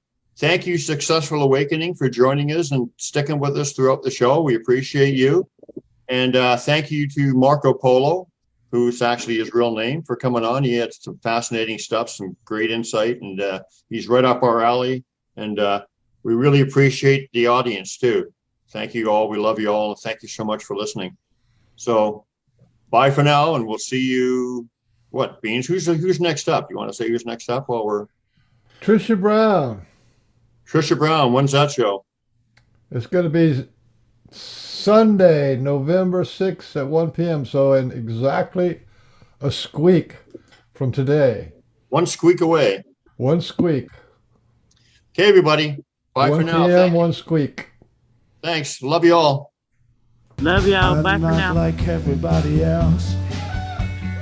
I'm not like everybody else. I'm not like everybody else. I'm not like everybody else.